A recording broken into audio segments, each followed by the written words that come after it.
Okay, ladies and gentlemen, we are going to call tonight's City Council meeting to order. It is Tuesday, May the 31st, and typically the first order of business is the singing of O Canada. So what I'd like to do is ask everyone to stand, and today we do have our singer in the gallery, and I'm going to do a little bit of an introduction just before she sings. And the microphone, we just need to make sure the little red light is on the microphone that you're going to use, Sandy. It's there. I don't know, is it on? Yeah? We're all good? Okay, great. I don't need it.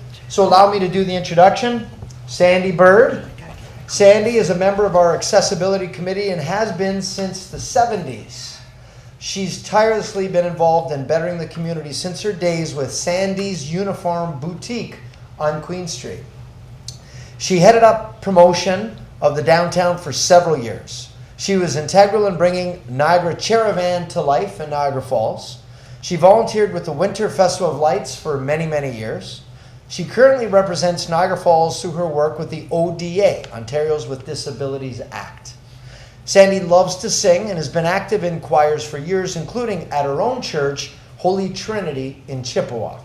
This week is National Accessibility Week in Canada, and we're pleased to invite Sandy Bird to sing the national anthem for us today. So Sandy, whenever you're ready. Oh, Canada, our home and native land, true patriot love, in all thy sons command. With glowing hearts we see thee rise, the true north, strong and free. From far and wide, O Canada, we stand on guard for thee. God keep our land glorious and free. O Canada, we stand on guard for thee. O Canada, we stand on guard for thee. All right, cool.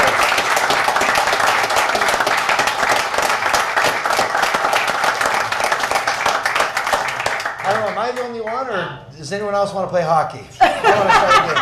Sandy, I couldn't think of a better time to have you do this, especially with the great Marcel Dion right behind you. And I'm sure he's heard that national anthem many times, and he was probably to lace up and get out in the ice right away. Am I right, Marcel? Let me tell you, are you looking for an agent? With a voice like this, it's phenomenal. Very proud to have heard you here. That's awesome. Great. So anytime anybody needs me, I'm free for gigs. Well, be careful. You're going to get a few offers. Get your agent first before you offer. So, Sandy, on behalf of the city, we want to say thank you for doing such a terrific job. We know it's not easy, especially in front of a big crowd, live. When you got an NHL rock star like Marcel behind you, makes it extra interesting. So on behalf of City Council and all the city, thank you for doing such a great job and serving your community so well for so many years. Thank you very much. Thank you. And it is an honor to be here.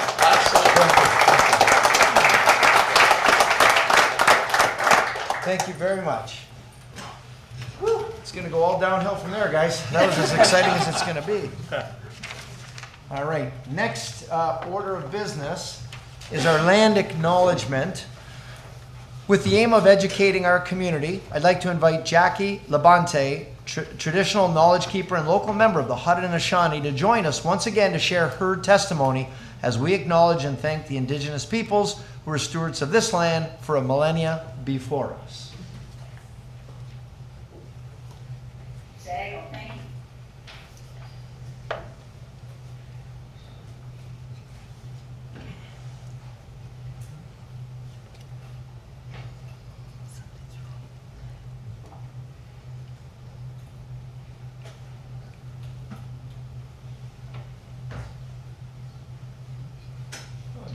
Hang on a second while our computer catches up to the meeting.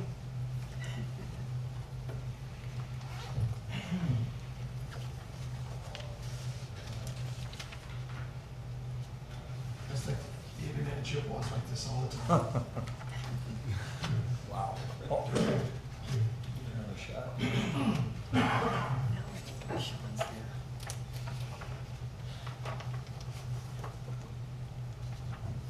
would you like me to come back, like do a couple things and come back, or? I'm not sure they're working on it downstairs, Okay, so it's just a better in there right now. okay, all right. Well, maybe what we'll do, while we're just waiting for them to get that sorted out, we can do an adoption of the minutes from our council meeting of May the 10th. Motion by Councillor Thomson, second by Councillor Pietrangelo. We'll call the vote. All those in favor? Okay, and that's approved unanimously. Thank you for that.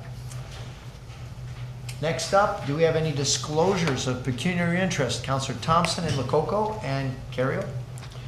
Yes, I would like to declare a conflict regarding all of the Manichalas projects, the last meeting, the Niagara College and the townhouses and the synagogue that's over near the Wyndham Hotel. And I talked to the clerk and I says, please, it looks like from 62 to 68, but I went all through and I wasn't sure. So I would ask the clerk to put a conflict with me with respect that. Thank you. Okay, thank you, Mr. Clerk. So you've got that, and you've got that written down on the sheet there. Okay, we've got Councillor Lococo. Thank you, Mr. Mayor. I have a conflict on 7.1 fee waiver, the Downtown BIA portion, and the bylaw 2022-59 Queen Street. My spouse's former employer, and I've already emailed it to the clerk. Thank you for that. Councillor Kerrio. Thank you, Worship. 11.1, Victoria Centre BIA. There's an issue regarding the BIA is asking the city to do something with the bylaws on the sidewalks. I'm a property owner there. 11.2, there's a planning matter council previous dealt with, AM 2021-019. I see it's back on the agenda. I declared a conflict then. I'll declare a conflict on it now. And then bylaw 6263, I had a previous conflict on two of the issues that came up before on the Embassy Suites. I'm a neighbor of theirs in Fallsview as well. Okay, thank you for that. Any other disclosures? Okay, seeing none, it looks like we're going to go back to our Indigenous land acknowledgement. So we'll ask our IT staff if they can try to play that again with Jackie Labonte. Just want to add a little bit more to the land acknowledgement that has been acknowledged here, especially in this city of Niagara Falls, in moving forward to build those relationships with our Indigenous population here. And I think one of the strong elements that is recognized is the dish with one spoon. And that encompasses kind of like a treaty or an agreement between nations even to utilize space, a common space, so that you're not going to deplete what's there, that we're able to all come together and utilize what we need to for our well-being and to still have some resources left. And I think one of the things that showed this, for me anyway, in our ceremonies, is that we recognize that the strawberries, or the amongst all of the plants. And we have a ceremony for the strawberry, but also that strawberry drink is at the other ceremonies. And so for us, they have the benches there for the singers and the drummers, and a drink is prepared, that strawberry drink, and it's brought in and put on the bench. It's just pail and one dipper. And so anytime that anyone is thirsty, needs that drink to quench their thirst, they can just come up to that pail and use that dipper and take a drink. And you're just quenching your thirst for that moment. And anyone else can do this.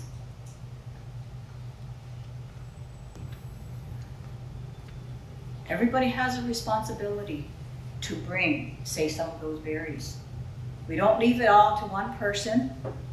That'd be a pretty big job, because we have sometimes 200, 300 people at our ceremonies. And if it were left to one person, that's a huge job. So our job is to help with that responsibility. Everybody brings some berries to help make that juice so that it can be dispersed to everyone around there. And so we recognize that that dish with one spoon is that concept, and it's been here for hundreds and hundreds of years with our people. And so in moving forward, we see that in different aspects within our communities.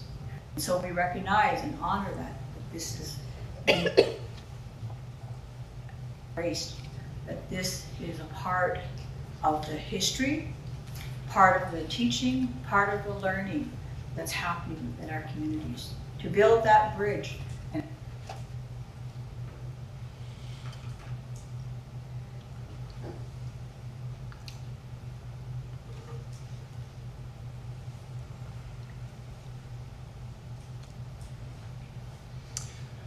All right, I think we're gonna just end it there. I don't know, we're having a little bit of technical difficulties, so network issues. So thank you to Jackie Labonte for doing that, and we're grateful together for the land we share.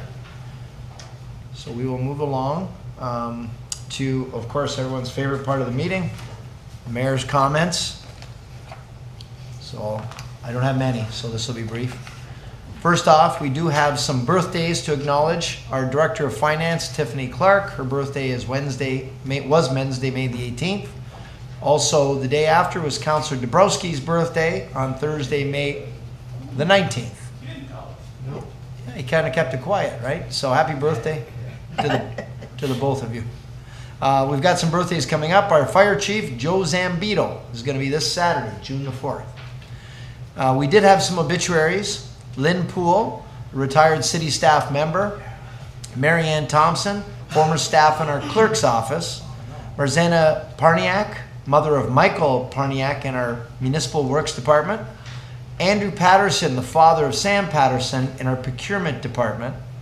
Gary Kraus, the brother of Rita Puglia in our payroll department. And also Orlando Garofalo, retired City of Niagara Falls staff member. Condolences go out to all of these family members on their losses. Recently, it was kind of an exciting time in the city when we had Howie Mandel and all the crew from Canada's Got Talent, including Simon Cowell. We did present the key to the city to Howie Mandel, and I got to tell you, he was saying what a complete honor it was for him to receive. He gave us so much more of the back story to him and his involvement in Niagara Falls. He said since he was a little boy living in Toronto, his parents would bring him down here, and then him and his wife, when they were dating, would come down here, and he's bringing his kids and now his grandkids. So he said, I'm here all the time. He was on Kelly and Ryan's show, the live show. He was a guest there along with the Prime Minister. He is a regular at the casino, featuring as one of the acts, and he has got to be one of our biggest ambassadors. Matter of fact, he's been our unofficial ambassador. Well, now with the key to the city, he will be our official ambassador. So we had a local artist create that key, customize it, and like I said, he said he was ready to get emotional. He was so touched. He goes, gosh, I'm from Toronto, and I've never gotten anything from the city of Toronto.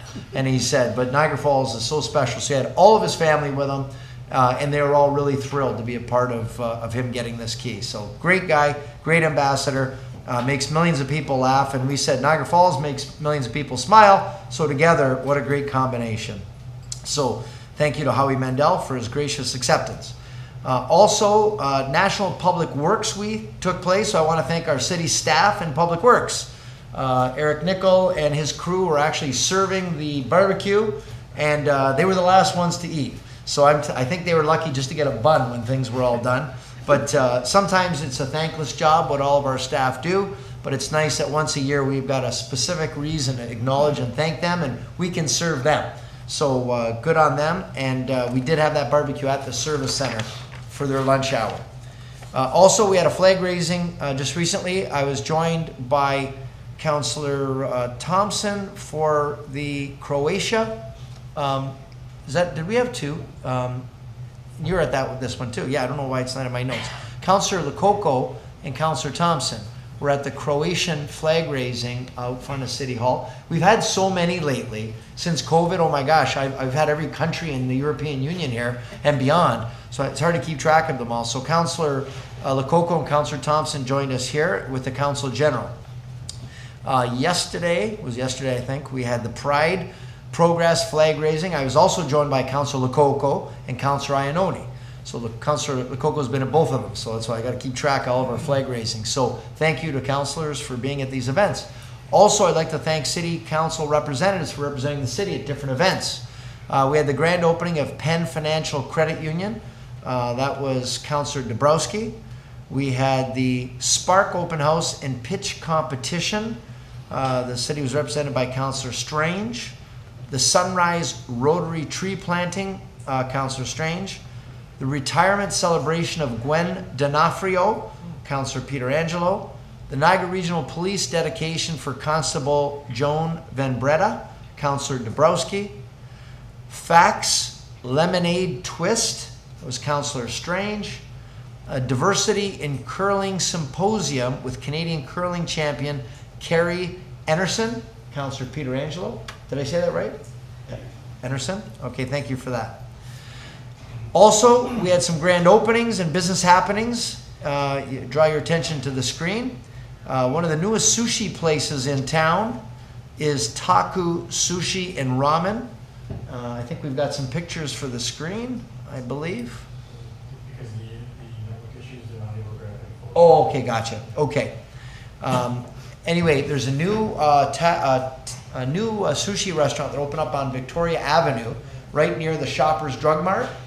And boy, is it good. It used to be called Sports Beat. And boy, was it ever good. The food is incredible. There's so many offerings. And the husband and wife that run it, unbelievable. You get a chance, Taku Sushi, highly recommend it. And very generous portions. Also, we had the grand opening of Stacked Pancake House. And who doesn't like breakfast? This takes place at the Home Depot Canadian Tire Plaza. There's a new opening. I was joined by Councillors Strange and Thomson. And I got to tell you, one of their signature pancakes is the Cinnabon. Anyone that's ever had the Cinnabon buns? They got a pancake, Cinnabon. Wow, unbelievable. And you took some home on your sleeve as well. I did. I got some on my sleeve, on my suit. I got it all over. I don't know. Can't take me anywhere. And also, yesterday, we had Oyster Fest at the Tide and Vine restaurant on Portage Road, by Dairy Queen. And wow, I was joined by Councillor Thomson, and they had oyster shucking contests. And Mike, that owns the restaurant, Mike Langley, was a former Canadian champion, and he set some world records for oyster shucking. So I know they made it look easy. I've never tried it before, but I know it cannot be that, it's not that easy. But place was busy, it was buzzing, it was a real great event, and they were supposed to, 2 years ago, have the World Oyster Shucking Championships right here in Niagara Falls, but because of COVID, it had to be canceled. So they're working on trying to bring it back again to the city, fingers crossed. So well done, Tide and Vine. And lastly, reminder that our next council meeting will be Tuesday, June the 21st. So that ends the council, the mayor's remarks for tonight. So we will move along on the agenda. Item 5.1 is Accessibility Advisory Committee honoring Mr. Ian Greaves, and there will be a proclamation request. So Bob Romanek with the advisory committee, he's the committee chair. He's going to say a few words and introduce this item. So welcome, Bob. Thank you, Mayor Diodati, members of council. The last Sunday of May each year signals the start of National Accessibility Week. Founded in 1988, the week is an opportunity to celebrate the valuable contributions of Canadians with disabilities and raise awareness of the critical need for accessibility and inclusion for all communities and workplaces. With that in mind, the Niagara Falls Accessibility Advisory Committee wishes to mark the loss of Ian Greaves, a dedicated member of the community who served faithfully on the Accessibility Committee. The committee is seeking a fitting memorial to Ian's volunteer commitment to Niagara Falls. Before I do a presentation, I have just a little history as well. Following passage of the Accessibility for Ontarians with Disabilities Act in 2005, the Mayor's Accessibility Advisory Committee, along with the city's Human Resources Department, embraced the core principles of the legislation.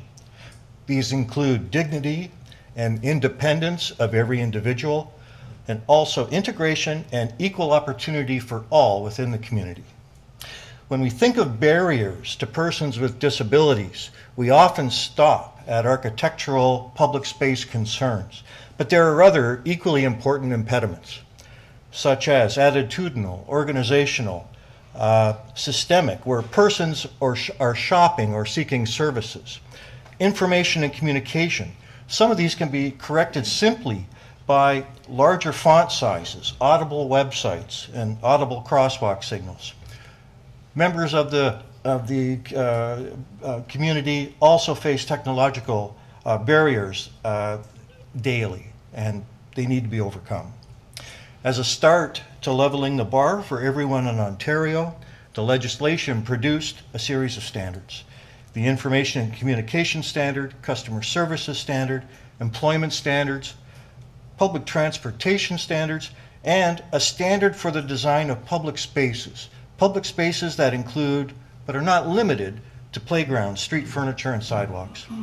It's the hope of the Accessibility Advisory Committee that this and future councils work with staff to review the AODA standards, improve their implementation, and always consider the needs of persons with disabilities with every decision before them.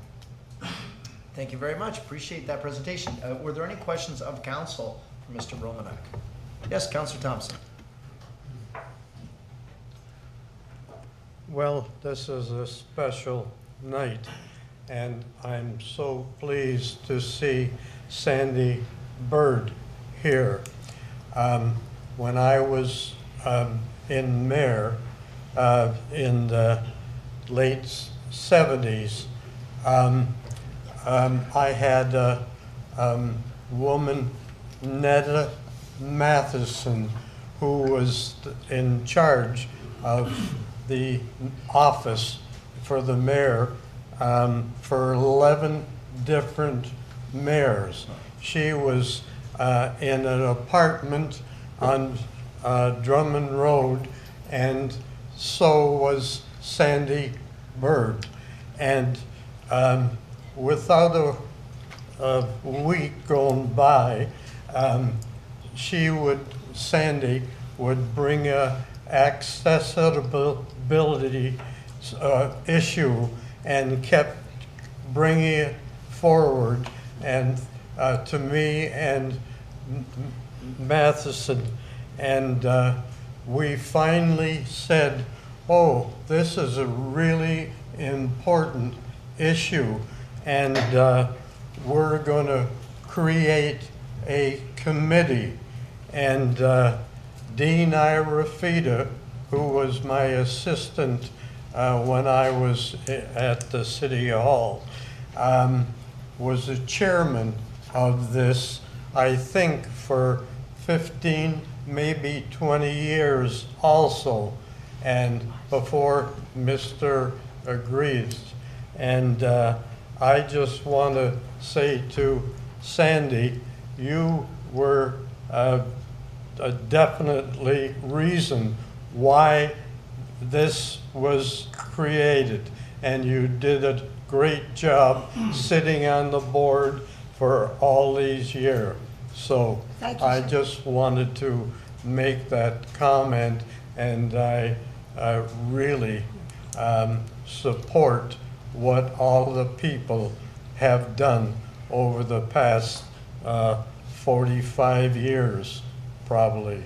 Thanks. Anyway. Thank you very much, Councillor. Councillor Pietrangelo.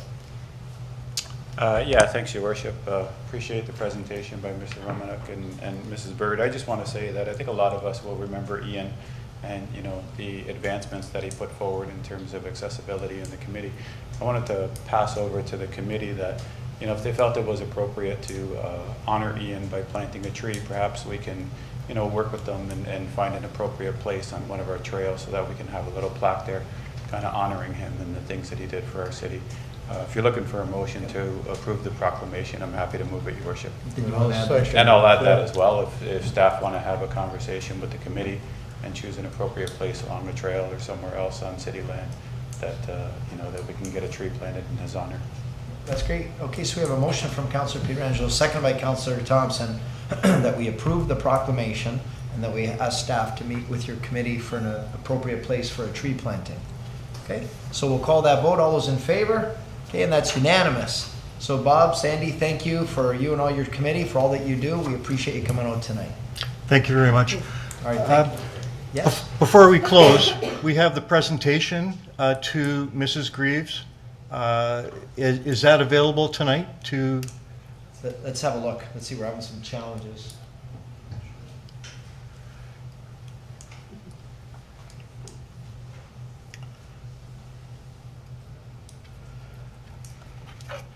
I have a digital copy.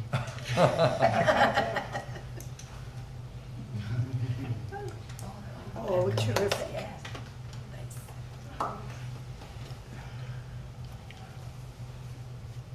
Mrs. Greaves, thank you very much for being here. I really am honored by your presence this evening. And we'll make this available to you at the earliest opportunity. Thank you.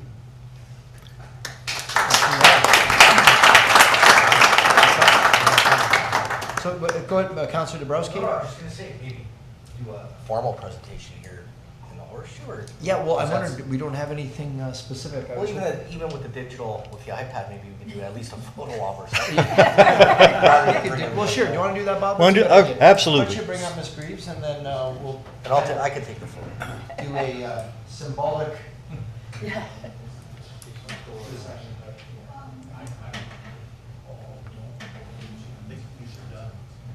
Under the Creed glass. We'll just get some in your office, right, get a picture of it. We could. Yeah, I apologize, we're having some technical difficulties. Of course, that always happens at the worst time. And I know Councillor Pietrangelo mentioned too that Ian was always at all the MS blocks. So what we'll do, maybe, well, you know what, maybe, do you want to do the official presentation, Bob? Because it's a digital virtual. It's a little cheap. Yes. Here, is that all? Yeah. Maybe we'll pose for. Sure. Yeah, Mark, come on in. You post. I'll come right between this. This is good. Sorry. You ready? Yeah. Perfect. So on behalf of our committee, on behalf of the city, we appreciate and recognize all the work that he did. And as Councillor Pietrangelo pointed out, at the MS walk every year, and so much more that we did in the community. And maybe we'll figure out a formal way to get this actually on a print and get it to you more, in a more proper fashion. Thank you for being here. Appreciate that. And Bob, thank you.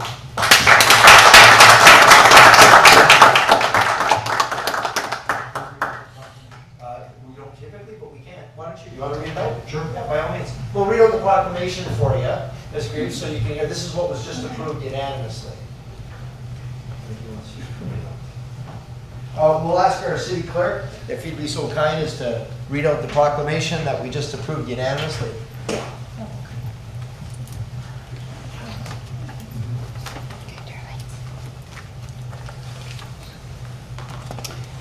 So the proclamation that was just approved by council states, whereas National Access Awareness Week began in 1987 as a result of Rick Hansen's Man in Motion tour. And whereas this designated week allows communities to promote the need for greater barrier-free accessibility in buildings, on modes of transportation, and in public places. And whereas the week also promotes awareness of issues affecting the disabled, accomplishments by the disabled community, and goals for the future. And whereas the Mayor's Accessibility Advisory Committee would like the week of May 29th to June 4th, 2022 proclaimed National Access Awareness Week in the City of Niagara Falls. And whereas the official flag and logo of the Mayor's Accessibility Advisory Committee be raised during this entire week at the front of City Hall. Now therefore, Mayor Diodati and the councillors of the City of Niagara Falls, on behalf of City Council, do proclaim the week of May 29th to June 4th, 2022 as National Access Awareness Week in the city of Niagara Falls. All right.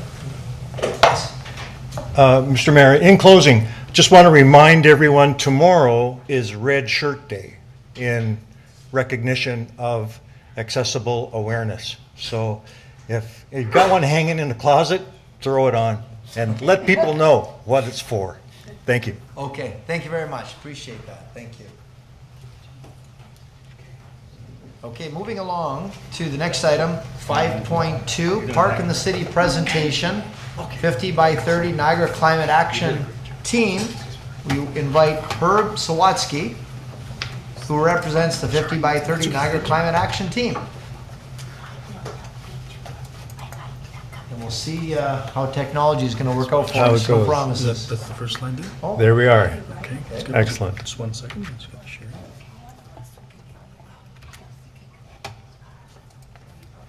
Thank you, Mr. Mayor and Council, for allowing 50 by 30 Niagara to present to you today. And thank you very much to Parks in the City for making this presentation possible. I'm not the only one here on behalf of 50 by 30 Niagara. There are 10 of us here in the gallery. Did you want to just stand up so we can see who's all here with your group? Oh, great. Welcome. So we got a whole team there. You can go play a sport. You can do anything. We have some fun. 50 by 30 Niagara was formed this past February, just 3 months ago. And in that time, we've developed an email list, a group, online group of some over 65 people. And we're all deeply committed and devoted to climate action in the Niagara area. We've discovered 80% of Canadians are concerned about climate change and climate action. Sorry about that. Are we good? All right. Are we good now? Okay. Is it working? Okay. 80% of Canadians are concerned about climate action, and 80% of Canadians would like to see something done about that. And you would think that if 80% of people of any group want to see something done, that it shouldn't be any problem at all to get it done. And yet what we also know is that a lot of people have no idea what can be done about climate change. A lot of people feel hopeless, they feel overwhelmed. A lot of people see the costs. We keep talking about all the trillions of dollars that it's going to cost to deal with climate action. This is all overwhelming. Many of us just want somebody else to do something. At 50 by 30 Niagara, we see the costs for climate action as being investments and as being real investments. And we therefore feel very hopeful about climate action, and we believe something can be done, and we believe that we are the ones to do it, and that municipalities can do a great deal about that. Municipalities have direct and indirect control of over 60% of all emissions in Canada. That's a statistic from the Federation of the Canadian Municipalities. Most municipal emissions come from 5 sources, with buildings and vehicles together forming over 80% of all municipal emissions. The remainder come from municipal waste, agriculture, and industry. Many Niagara municipalities have already taken significant steps to deal with climate change, reducing emissions in their own corporate environment. Niagara-on-the-Lake has replaced all its LED light bulbs and is saving over $100,000 a year by having done that. In St. Catharines, they've replaced all of their LED lights and street lights, including the street lights, and are saving over $1 million a year. I know that many municipalities are in the process of doing the same thing. I'm sure you are as well. They're replacing vehicle fleets, retrofitting buildings, installing solar panels on rooftops. And you're doing this because it hits the ball on many different segments. It reduces emissions, but it also saves you your municipal costs. You're winning on multiple spots. What I want to encourage you to do today is to make it possible, make it feasible for the citizens and the businesses in Niagara Falls to make similar savings by taking action on indirect expenses.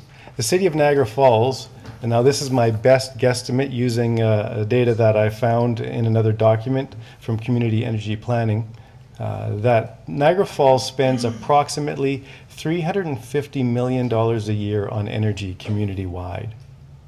Reducing emissions through buildings and transportation will make life more affordable and lead to a great deal of savings in terms of energy costs, making this a more business-friendly environment. Basically, Niagara Falls will win, win, and win. You'll reduce emissions, you'll save costs, make a more business-friendly environment. Therefore, the ask I have today is that you conduct a feasibility study for fossil fuel district energy for the downtown Niagara Falls, for the casino and the high-rises that you have there. Now, on my slide there, you see that I say direct NPEI to conduct this feasibility study. I know that you can't tell NPEI what to do, right? And so you can't quite direct them to do this. But I would suggest, I strongly suggest, that the utility company is the best place and the best way to do that. The Niagara Region's new official plan is advocating for municipal energy plans. Basically, the Niagara Region wants to conduct a municipal energy plan and then have the municipalities do the same thing. And the Niagara Region as well wants to advocate and look for opportunities for district energy. The Niagara Region's official plan wants to work with municipalities, utility companies, and community groups on both of these initiatives. You know that because you've been working on that official plan. Therefore, inviting NPEI to conduct this feasibility study is just a part of the Niagara Region's larger official plan.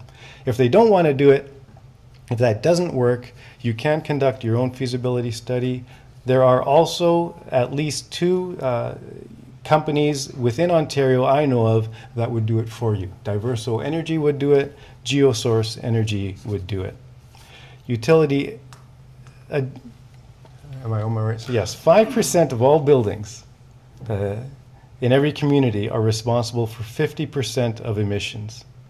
Reducing energy consumption through district energy will lead to a reduction of 50% of energy consumption. Tokyo District Heating in Japan has cut energy use and CO2 emissions by half by going to district energy. 2/3 of all buildings will still be standing in 20 years. So for us to make meaningful reductions in our emissions through buildings, we have to deal with the buildings that are standing right now. We can't just go to new developments. We have to go there as well. But we can't only do that. To meet our climate goals, we need to deal with existing building stock.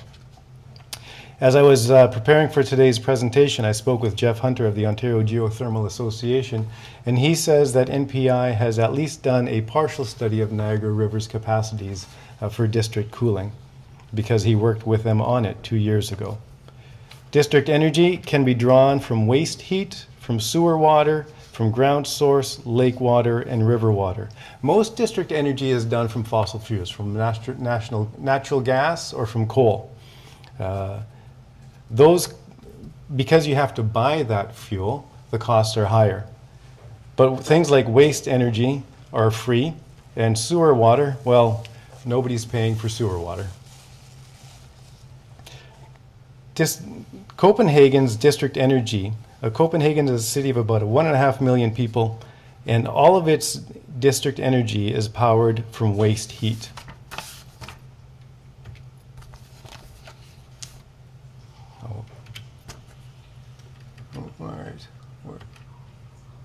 Okay. Yeah. District energy was first used in Pompeii over 2,000 years ago. It was first used here in London, Ontario in the 1880s. Toronto, N-Wave Deep Lake Water Cooling uses it. Project Drawdown estimates that currently less than 2% of heating globally, or of current heating, is delivered through a renewable district energy system. To bring that up to 20% by 2050 would cost about $300 billion, right? It would result in savings of $2.5 trillion. As a utility company, most of these savings would go back to the ratepayers, with some returning to the municipality. The utility company would bear the upfront costs, not the municipality. It owned and operated by the utility company. Therefore, there'd be no upfront costs for the building owner, just a monthly fee. A lot of what municipalities in Niagara want to do, especially through Niagara Adapts, costs money. It's important that we plant trees. It's important that we build sewers. That has to be done. But it's going to cost money, and trees are not going to pay back for themselves. This is a proposal, this is a plan that can pay for itself, and that can also generate a further income for the municipalities so that they can then pay for these trees, these things that don't pay for themselves. I came across this slide quite a few years ago, and I've always kind of liked it. It doesn't quite fit today because nobody thinks climate is a hoax, climate change is a hoax anymore. But it points to the fact that we will make the world a better place when we take steps to reduce emissions. I have not heard of Toronto having smog days for quite a long time. Right? We used to complain about that a lot. We heard about that a great deal. We haven't had smog days in Toronto for quite a long time because they got rid of the coal-fired plants. This will make life better. I'm convinced of it. So yeah, that ends my presentation, and I'd love to see Niagara Falls lead the way in bringing district energy to the Niagara area. I would love to see Niagara Falls be the first city of the 3 cities, the 4 cities that we have in the Niagara region, to bring in district energy and to conduct a municipal energy plan, right? To be the first city and not the second or the third or the 12th. Be the first one to take this step. And make your community a better place. Make it a more business-friendly place. Thank you for your time. Thank you, Mr. Swatsky. Maybe you guys can stick around later for the rest of the meeting. We could use some encouragement. That was good. Well done, well said, appreciate it. I've got Councillor Strange. And thank you, Mr. Mayor, and thank you, Herb, for the presentation. I know you've reached out about different types of energy, and then the one you mentioned was geothermal. Yes. And I know a lot of people, maybe around this horseshoe, maybe don't know what goes into that, where it comes from, and how would you, say, convert a building or something to geothermal, if you can go into that at all, and if there's any cost, what the cost would be as well. Okay, I definitely can't tell you about costs. I'm sorry. I'm not. Just geothermal. Yeah, geothermal is essentially heat drawn out of the ground. You can do it. Yeah, how much? You can either, for a home, you can put a ground loop system into your yard, which goes about 3 feet into the underneath the soil. Involves a great deal of digging. For anything like a large building, you dig wells. Those wells are about 4 inch in diameter, and you would need to dig quite a few of them, but you just drill them down into the ground. One thing I did not mention in my presentation, I came across an article, and it is linked in the documents I sent out to you, that there are condominium high-rises in Toronto now being built with geothermal energy as their source. So you basically drill a whole lot of wells into the ground, and that now heats the building. Because the heat source is free, you're only paying to run it, right? And so with a gas furnace, for all of the energy, for the 100%, you get 99% of your energy back in terms of heat, right? Which sounds fantastic, and everybody's really impressed with a 95, 99% efficient furnace. With geothermal energy, the return is 450%. So for every 1 unit of energy you put in, you get 4.5 back. So the savings are pretty big. Now I hear numbers. The people who build the condominium towers say that the costs of the system are paid back in 3 to 5 years. I'm looking for the fellow's name here, Martin Limes. He and I played phone tag. He, in preparation for this, he is the Vice President of Government Relations for the Heating and Refrigeration Air Conditioning Institute of Canada. So these things can be done on a big scale. Your wastewater system is only 5 kilometers, 2 miles from here. That is easily within distance. You can very easily bring that heat from that wastewater system to downtown and use it to heat multiple buildings. It's been done. It's been done many times. I was told all you need is an effluent pipe of width of 1 meter in order to do it. The fellow who does the same thing in Kitchener-Waterloo told me that. I hope that was helpful, Mike. Yeah, thank you very, very much. And I guess the good thing about, geothermal is that you won't get outages, right? So it won't affect that as well, and because it'll always be there underground, right? It's always there. It is a bit more complicated with that. With geothermal, you can actually freeze them. You can, because if you only take heat out of the system, you will eventually freeze it. So you have to put heat back in.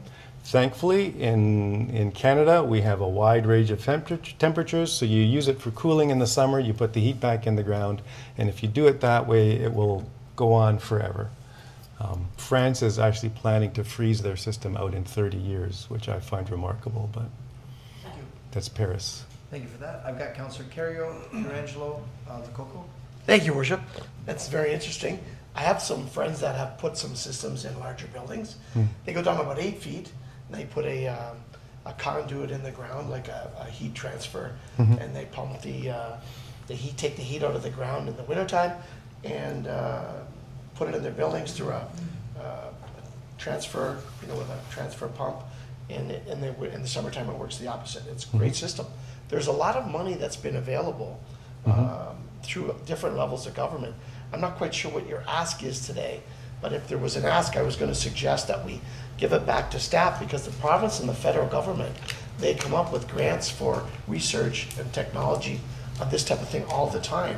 So if you're going to ask us to come up with some money to do it, we may just want to give it to staff to see if there's any programs that are existing that we may be able to tap into to take it forward, because this is not something new. As a matter of fact, the Niagara Falls Arena made use of energy that was produced at Nabisco.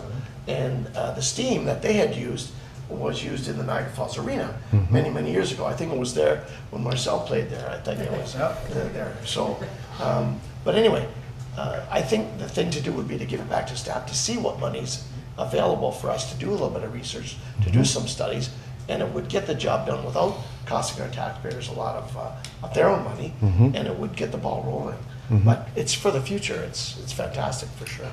Thank you for your presentation. Thank you for that. I've got Councillor Pietrangelo, then Lococo. Yeah, thanks, Your Worship. Thanks to Mrs. Sawatsky. Had a chance to, had the pleasure of listening to him at the Park and the City Committee as well. I know the city is looking at formalizing a plan, Your Worship, that would make us a bit more greener of a municipality and kind of chart a future where we wouldn't, have such a big carbon footprint.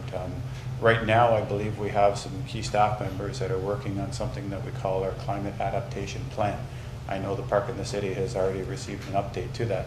I agree with Councillor Kerrio in the sense that I wouldn't want to just dismiss any presentation. I would want to pass it over to staff and see whether or not there is an opportunity to formalize it into our plan. So hopefully, maybe we can get a staff update as to when that plan is expected to come back to us, and then staff can investigate whether or not the ideas brought forward today are something that can be added into that, Your Worship. Well, thank you for that. Anything you want to add to that, Mr. Nicol? No, through Mr. Mayor, I'm prepared to give a small update, but I don't have to if you don't want it today. Councillor Pietrangelo, what's your thoughts? Well, kind of caught him off guard a little bit, maybe. But yeah, Your Worship, I wasn't planning on actually putting staff on the spot in the sense, but I do know that we have a climate adaptation plan that is in the works right now, and that staff is going to be reporting back to council. So again, if staff can do some investigation and see whether or not the ideas brought forward by Mr. Sawatsky fit into that adaptation plan that's going to come back to us, that would be great. Okay, sounds good. Councillor Lococo. Thank you, Mr. Mayor. Through you to the speaker, thank you so much for your presentation. I do know that when we were getting quotes for the Niagara Falls Exchange, which is being built right now, geothermal was part of that. And because of the costs rising, we had to cut down a lot of things, and geothermal was one of the things that got cut down. But my understanding is it's ready to go. All we basically need to do is plug it in if we put the time, energy, and funding into it. So that could be something that we could look into. And am I correct on that, Mr. Nicol, that it is in place for the exchange? if we were to go that way? I don't have that information. That was managed through Rec and Culture, so either Sam or Kathy might be able to answer that question today. Thank you. I did go through it for a tour through the Niagara Falls Exchange, and that was one of the features that was told to us, was that the geothermal is ready to go. So I think that's a great part to look at if we are going to move forward. This one's almost all ready to go. That's great. Maybe that'll be part of Mr. Nichols' update for us. Maybe we can find that out too. Yeah, because I remember that in the original design. Yeah, that's great. Also, I want to point out that City of Niagara Falls streetlights are all LED as well. I think we were, if not the first, we were the first two in the region to get it done. I think us and Welland were the first two. I can still remember we had companies testing their lights all over the city, and then we wanted to see how it looked at night. Want to make sure it didn't light up people's living rooms, you know, or bedrooms. They're trying to sleep, and what was, you know, how directional, and we had to compare all the different types of light. I remember I had one of my kids with me that night in the bus as we drove around and checked out. He fell asleep. I can still remember that. So it's probably about 10 years ago, maybe. Yeah, it's been a few years. So definitely agree. And what better place than the birthplace of electricity was in Niagara Falls to do these types of things. Absolutely. EV pumping stations and charging stations and whatnot. So I think this would be a good time, Councillor Pietrangelo, if you want to bring your motion forward. Yeah, I would just make a motion, thank the 50 by 30 team for coming down and making a presentation, and I would pass it over to staff to report back to council in terms of the climate adaptation plan. Okay, motion by Councillor Pietrangelo, seconded by Councillor Strange, that we bring this to staff to get a report back and do some follow-up with the presentation, Mr. Swatsky and the committee. So we'll call the vote. All those in favor? Okay, and that's unanimous. So thank you very much for your presentation. Thank you to all your fans and supporters of the environment. We appreciate it. Not my fans. Yeah. And if you're not, if you don't have plans tonight, you're welcome to stick around. But you're not yet. One last thing, if I may, I saw the Triple Crown line score a lot of goals against my Vancouver Canucks, so I want to shake Marcel Dion's hand before I go. Okay, the Vancouver Canucks. Oh my God. Thank you. Thank you for your time. Very nice. Thank you very much, folks. Thank you. Moving on, we have one more presentation. Hockey Canada Foundation Gala and Golf.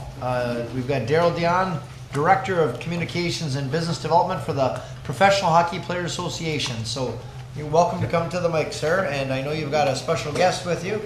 He looks familiar. Thank you. Thank you very much, Mr. Mayor and Council. So my name's Daryl Dion. I'm with Hockey Hall of Famer Marcel Dion. Oddly enough, we're not related, both in hockey. He just scored 731 more goals in the NHL than I ever did. So, but tonight I'm speaking on behalf of Larry Landon. He's a Niagara Falls boy. He really wishes he could be here tonight, but he's tied up in court proceedings as part of his role as Executive Director of the Professional Hockey Players Association. But City Council, I believe, is already familiar with the 2022 Hockey Canada Foundation Gala and Golf event. So this is Hockey Canada's, it's their largest annual fundraising event. It's typically hosted at NHL markets. The last event was in Edmonton. It was awarded to Niagara Falls originally in 2020, and it has been postponed twice due to COVID. But I'm happy to report it's back on June 23rd at the Niagara Falls Convention Center for the big gala event, and then the next day, Legends for the golf tournament. So the attendees, just a quick background, it's going to be almost 1,000 corporate leaders. There's media, there's philanthropists. The event's broadcast on TSN. There's many hockey celebrities. In addition to the gentleman on my right, we have the orders. It's called the Order of Hockey in Canada. It's like Hockey Canada's Hall of Fame. So that'll feature Lanny McDonald and Kim St. Pierre and past recipients such as Ken Dryden and Doug Gilmore will be in attendance as well. And Hockey Canada also acknowledges the championship teams from the past year. So the 2022 gold medal winning women's team will also be back in attendance. The 2021 men's national team will be back in attendance. And then we're also recognizing the 50th anniversary of the 72 Summit Series. And so Marcel was part of that team as well. So The cool thing about this event is that 50% of proceeds will stay right here in Niagara to support various legacy projects. So includes a multi-use parapad rink at Heartland Forest. We're refurbishing an expansion of the Chippewa Arena for girls' dressing rooms. But what's key tonight is it's called the Assist Fund, and that's where 50 children a year for the next 5 years are going to receive scholarships and bursaries and hockey equipment and training. And it's just going to allow those who otherwise wouldn't be able to afford to play hockey, you're given that opportunity to play the great game. So we're inching closer to this world-class event, but we're getting met with some headwinds because as the local committee, it's a Hockey Canada event, but we're the local committee bringing this event to Niagara Falls, and we had some headwinds in the sponsorship campaign with the pandemic. We didn't have to navigate that when our event was originally scheduled in 2020, but some business leaders have really stepped up to support, which is amazing. But a number of businesses are still recovering from the pandemic. Others are being asked to support the Canada Summer Games, which wasn't originally in our year, or providing funding for the hospital. However, we wanted to propose an idea to City Council tonight. So since children from all across the Niagara municipalities are going to be eligible and part of this Hockey Canada Assist Fund, we just wanted to suggest that each Niagara Regional municipality just donate $5,000 to their local minor hockey association program. And which in turn, that's going to be used to purchase a table for 10 people to attend and experience the Hockey Canada Foundation Gala event on June 23rd. So it's a once-in-a-lifetime opportunity, each municipality to reward their minor hockey leaders for their tireless and unselfish volunteer efforts in mentoring, developing, and molding the youth players in the region. I know for me, I coach a minor hockey team, a girls U11 team, and I see firsthand how hard the league conveners and the administrators, they're all volunteers, how hard they work and the amount of time that they sacrifice and dedicate themselves, and often it's a thankless job. So for tonight, we greatly appreciate Niagara Falls City Council to just consider such a proposal of $5,000 towards your local minor hockey association, but B, challenge each and every municipality to do the same across the Niagara region. Because ultimately this will get hundreds of volunteers in front of their hockey governing body peers from across Canada. In some cases, it gets these people in front of their idols, in front of their hockey celebrities who will be in attendance.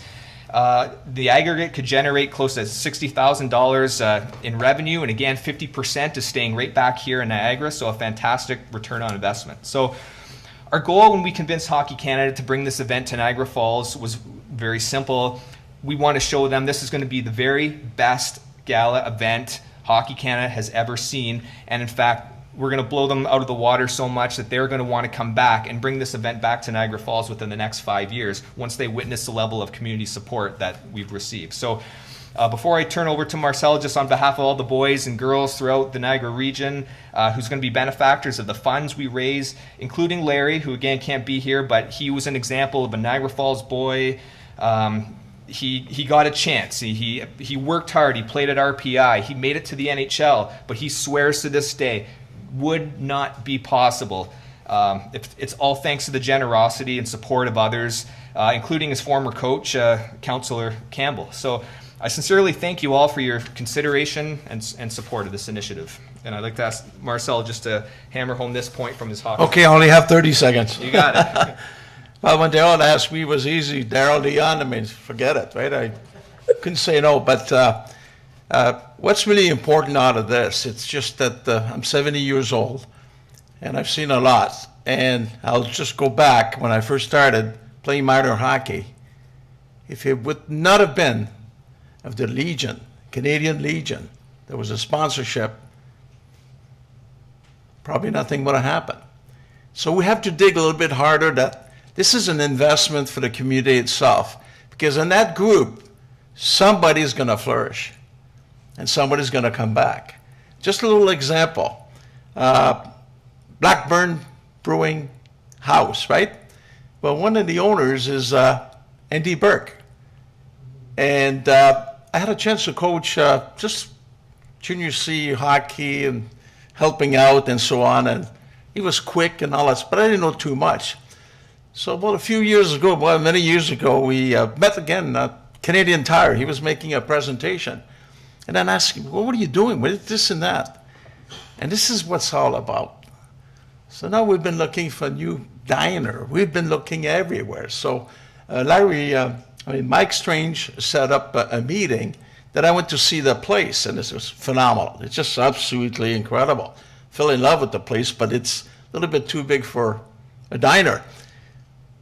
Then I read an article about him, what he said. He said hockey was very instrumental to him to become a businessman. And he is.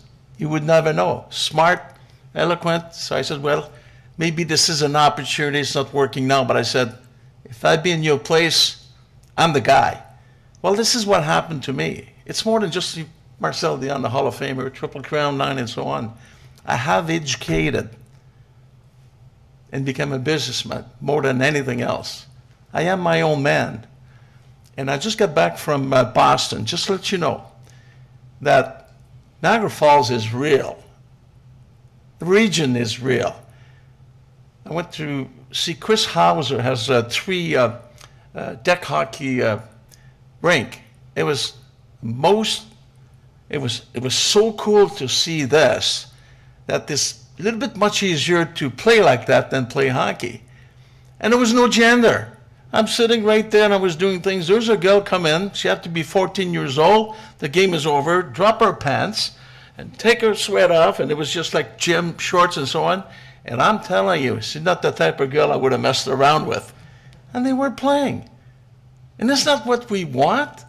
I mean, it just, boom, they move around. And I touch all these kids and they're sweating. I says, this is a form of working out.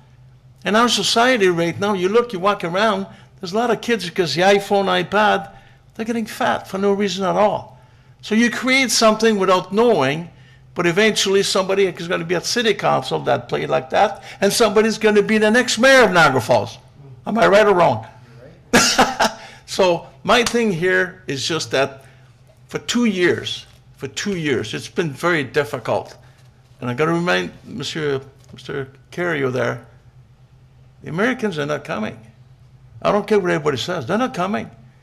I lived this. I've told you the little thing that took place today, technology. I am a Canadian and I am an American, and my app didn't work. It didn't work. And people are just afraid of that. Who's making those decisions when you have a beautiful place, you get a river, safe as it can be? It's ridiculous. And the guy at the border, thank God, he was really a nice young guy. He says, your app, you got to renew your app. I said, I know nothing about anything, but should I have known? You have my email address? Should I have known something? So I'm one of 1,000. I'm one of 1,000. I watch you guys, and we're part of this with Hockey Canada. There's a structure that's just failing somewhere. I watch when you say, doors are open. I ask you, how's your hotel this weekend? I came across, there was nobody. Which, remember, right? It's money for everybody. Now it's much easier to come to city councils. Do you have any money for us? Can we help?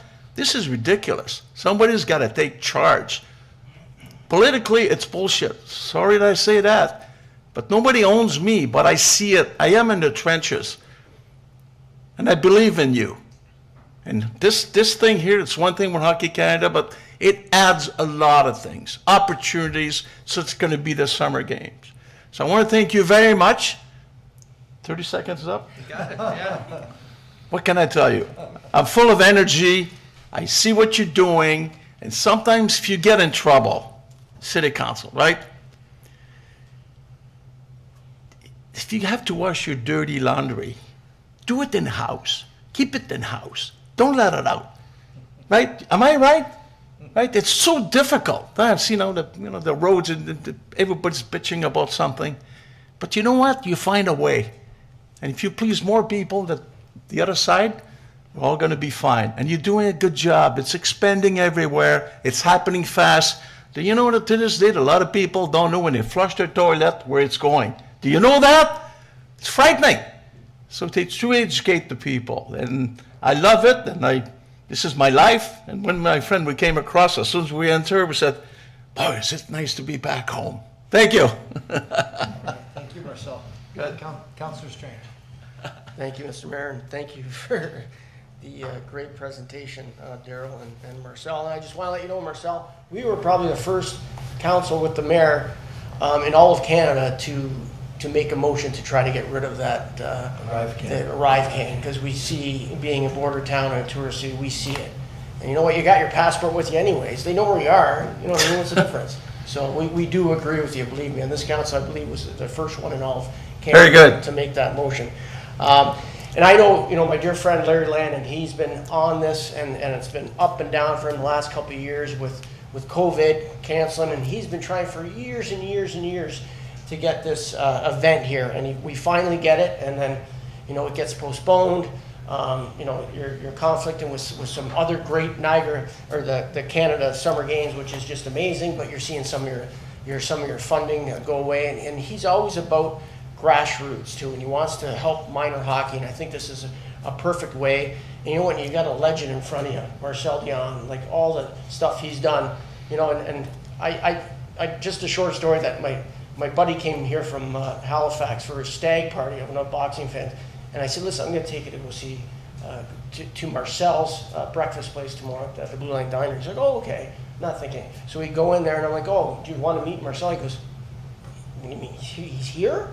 He's here in the building? I go, yeah, that's his right. He goes, no, he's not here. He couldn't believe that I actually was here, because he's such a personable guy. Everybody knows him. And he, coming from Drumville, he's made Niagara Falls his home. And he's such a good ambassador for hockey and for minor hockey and for Niagara Falls. You really are. And so we thank you. And you bring a guy like this, a Hall of Famer, and it's tough to say no to anything. So I will make the motion to buy that table, whether it's $5,000 and it's going back to minor hockey. So thank you very much. Appreciate that very much. Very kind of. Okay, do we have a seconder for motion? Yeah, okay, Councillor Thompson. Do we have discussion? Yes, Councillor Kerrio. And then Just a question, Your Worship. It's not about the motion. I was just going to ask. I love the event. I bought a table. I'm trying to encourage my friends to buy tables. Are there tables left? Are there still seats available? Because you never spoke about it. Are there still availability? There is. There's There still is. availability Absolutely. for the event? Yeah. Okay, thank you. And here's what happened too, a lot of great sponsors just got knocked down, but a very good friend of mine from Niagara Trailer, he just came up and just gave a trailer. Yeah, he did. $18,000 just out of nowhere. Hockey fan, good people, make good money, very kind. I've been to his place. It's been around. It's a fixture on the wall, but that's what it goes. Because his business is flourishing. You want to go there. You want to be part of people like that, right? And most of the companies are doing it. But like you said, it's very competitive. But if you find a hole, from that night, from that point on, whoever's sitting at that table, we want them to say, wow, was that an incredible event to be part of? That's it. Yeah, it's a good Appreciate event. that. Yeah, I've got Councillor Pietrangelo, Lococo, and Thompson. Yeah, thanks, Your Worship. I have no doubt that it's going to be a great event. I just want to highlight the fact that the proceeds from the event are going into a fund that's going to assist children who otherwise would not be able to afford or get a chance to actually play. And that's really important. Marcel, I'm sure you have your own stories, people that you played hockey with. I have a bit of a personal story as well, Your Worship. I was lucky enough to have a cousin that played in the NHL. He was down in Pittsburgh, and when I was in university, we had the opportunity to always just drive down there, since it was only 3.5 to 4 hours away, to go watch him play. There wasn't one time where we didn't go down there, where he didn't actually give us stuff. And we used to have Jack Bell Arena at that time, and he would tell us all the time, he would say, I just want you to leave this outside of the main door for minor hockey. And we're like, okay, well, who do we give it to? And then he actually told us a story. And his story from when he was young was, I never had new pads, because he was a goalie. And he said, my parents couldn't afford any of that. And he said, someone would donate that stuff every single year. And there was always stuff available that he could choose from. He said, I just want to do the same thing that happened to me. He said, so any equipment that I can give to a young player, he said, I'm going to give it back. So every single time we went down to Pittsburgh, he would always give us stuff to come back with, and we would just drop it off at Jack Bell Arena. So I'm happy to pay it forward, Your Worship. Thank you for that. Councillor Lococo, then Thompson. Thank you, Mr. Mayor. When this came to us in 2020, did we commit anything at that time? Does anyone remember? Do we remember what that, does anyone recall? I know we made a commitment. I just don't remember, I don't know if you remember, do you know that? I Daryl? believe it was 125. 125,000? Right. Is that what it was?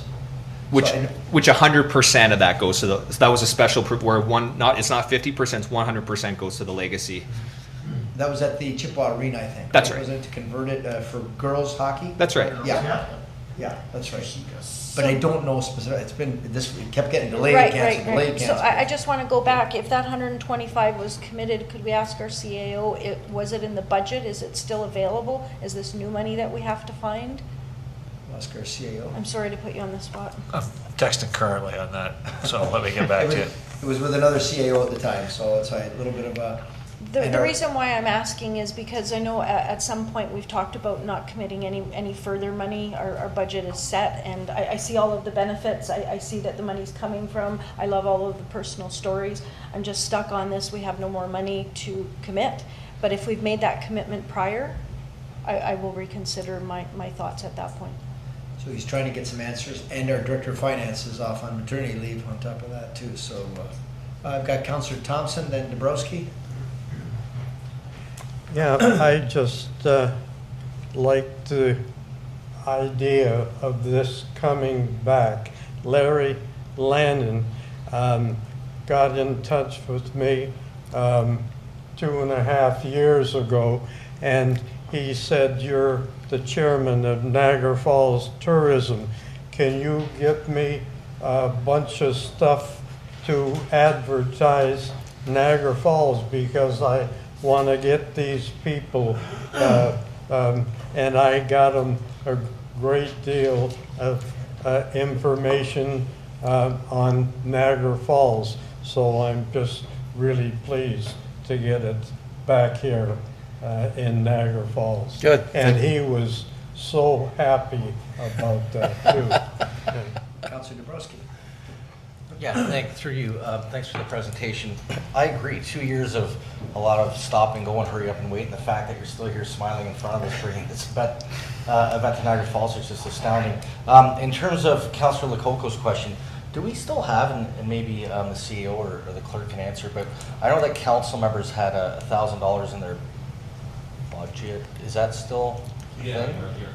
I mean, wherever we find it, like, I'm happy to donate a portion of mine or all of mine. I'm sure we can find it somewhere, but it's a great program and great storytelling as well. But I couldn't imagine this event not happening in Niagara Falls, and the city of Niagara Falls not supporting it in this council, and looking around the horseshoe, not supporting it with this $5,000 ask. I think it's a must for the city. It's a must for the children. Love the fact that all of the funds are going back into the community. And yeah, fully supportive of it. I'm sure we can find the money somewhere, and if we're spending too much staff time trying to find it, I would propose that we take $500 or $1,000. Events are just coming back.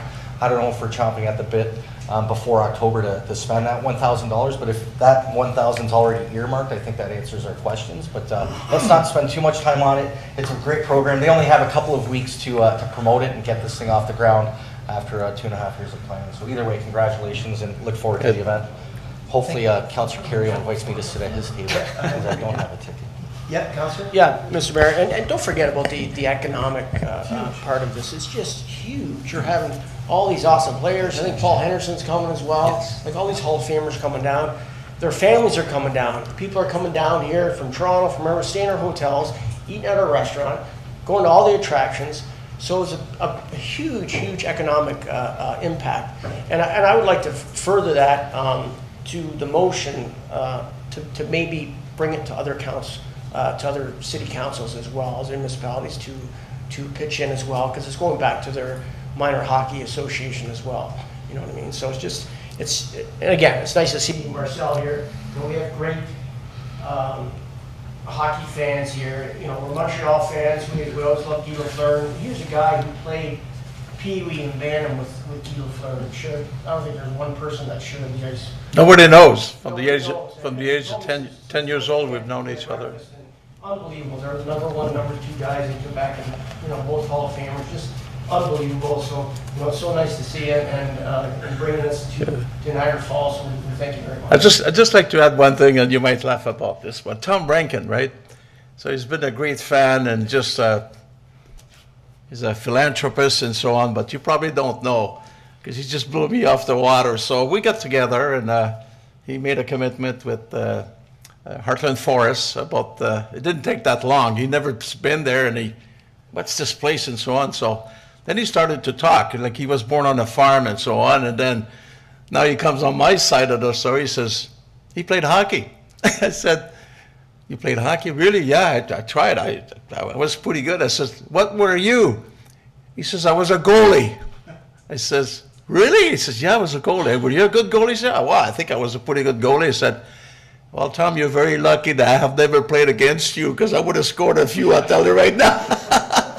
And he said, he goes, and then that's the point. He didn't care about writing a check. He's just, and he said that his nephew was playing, and then it was just hockey. That was it. Everything else was irrelevant. Wrote the check, and he says, but the pleasure of his time and his nephew to play, that's what it's all about. And that's what it touched. You never know. It's about opportunities, and I believe in that. Thank you for that. I've got Councillor Dabrowski, then I'm going to go to our CAO. Yeah, just one more quick thing. To Councillor Strange's point, it's not just the economic impact, it's the promotion, the PR, the marketing that the city gets out of it. I mean, just people knowing that this event's happening and the media coverage that we get out of it. And we speak about the ArriveCan app. The Americans, they're trickling in, but they need to know that we're open. We're hosting events here in the city of Niagara Falls and the Niagara region. And even though you have some hoops and loops to jump through like ArriveCan, at least it'll get them Googling and make them aware that they can come to Canada and they can come to events like this. One more point. I just had a resident ask on Facebook, how do they get tickets? Is there a website? Or is there a phone number they can call, or maybe it's something we can post on the city's website? That'd be fantastic. Somebody had just asked, so the promotion's working. Well, that's fantastic. Yeah, there's not individual tickets available. You have to buy it by the table as your entry. So the $5,000 table is the entry. And how would they get those? They can either contact the PHPA office, 289-296-5561, or contact me directly, Dion at phpa.com. Perfect, thank you. You know, that's great. And also I will add, just before I bring our CAO up, I was in Edmonton as we were the next city to take it. I was there with Marcel. It was hard to get anywhere because everyone wanted to stop and take pictures and get autographs. So it took us a while to get there. Yeah, it was me. It was me. They kept asking me if I could take the picture with Marcel. So, and it was a big deal. We had it in the Edmonton Arena, and they said it doesn't typically go to non-NHL cities. So obviously we don't have an NHL team. We never have, and it's because of guys like Larry and Marcel and the group that it's even here. So it is a very big deal. And I was wondering at one point if it was ever going to happen. So it is exciting that it's still on the ice. So a call for a CAO, maybe you can help answer some of our questions from Councillor Lococo. Thank you. Through the chair to council, there was a commitment made, and it is still in the budget being carried forward for the original attraction. It's $125,000. With regards to the other amount, I'll point out to council under item 7.1, you'll note that you've already overspent by $12,700 your other fundings for other events and fee waivers. But if council makes the motion for the $5,000, we are already hitting council surpluses on their expense accounts. That probably won't even cover the 12, so we'll have to hit some other expenditure for that without making a budget amendment. Okay. Yes, Councillor. Thank you, Mr. Mayor. I see the benefit in this, and there's no doubt that there's benefit to our community. I just have a hard time. There's so many other organizations that want to come to us and ask for money, and I know we've have tight reins on our budget. I'd be happy to give part of my allowance as well, but I just can't vote for the 5,000. We've already committed 125. We're putting off other agencies of coming here, and we're not giving them funds. There's a lot of people that require different things in our community. This is a great example of things going on in our community, that there's benefits, but it's hard to do for one and not for another, so my vote's going to be no. Okay. So we'll go back then to the original motion. And I know you added a couple parts to it. So the original motion was the $5,000. Yep. It was that we extend this challenge to the other municipalities around the region, the other 11 municipalities plus the region.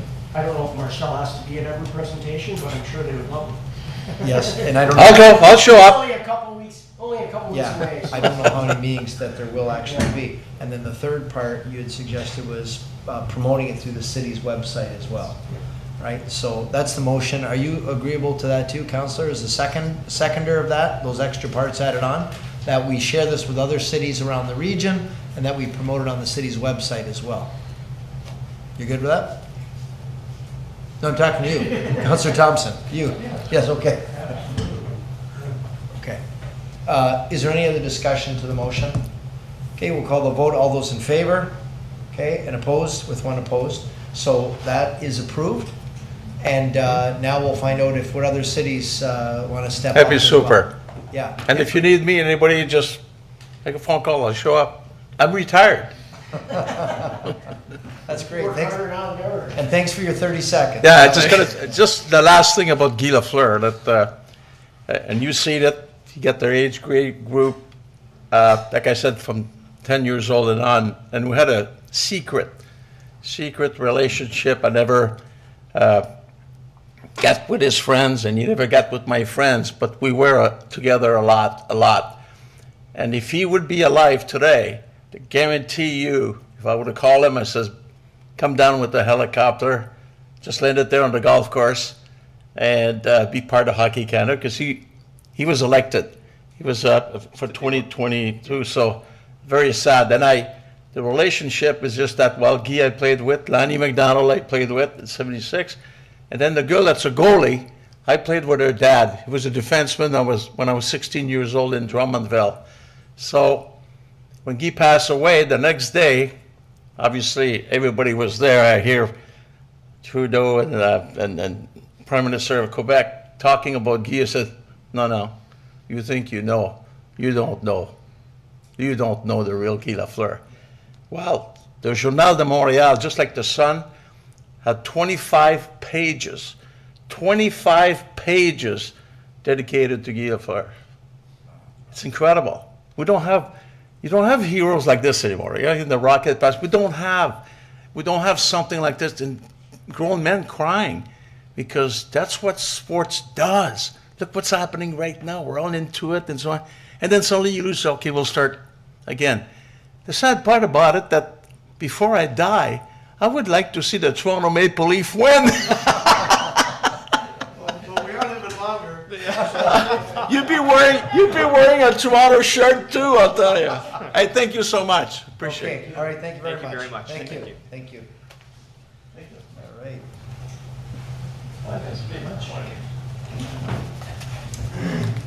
All right.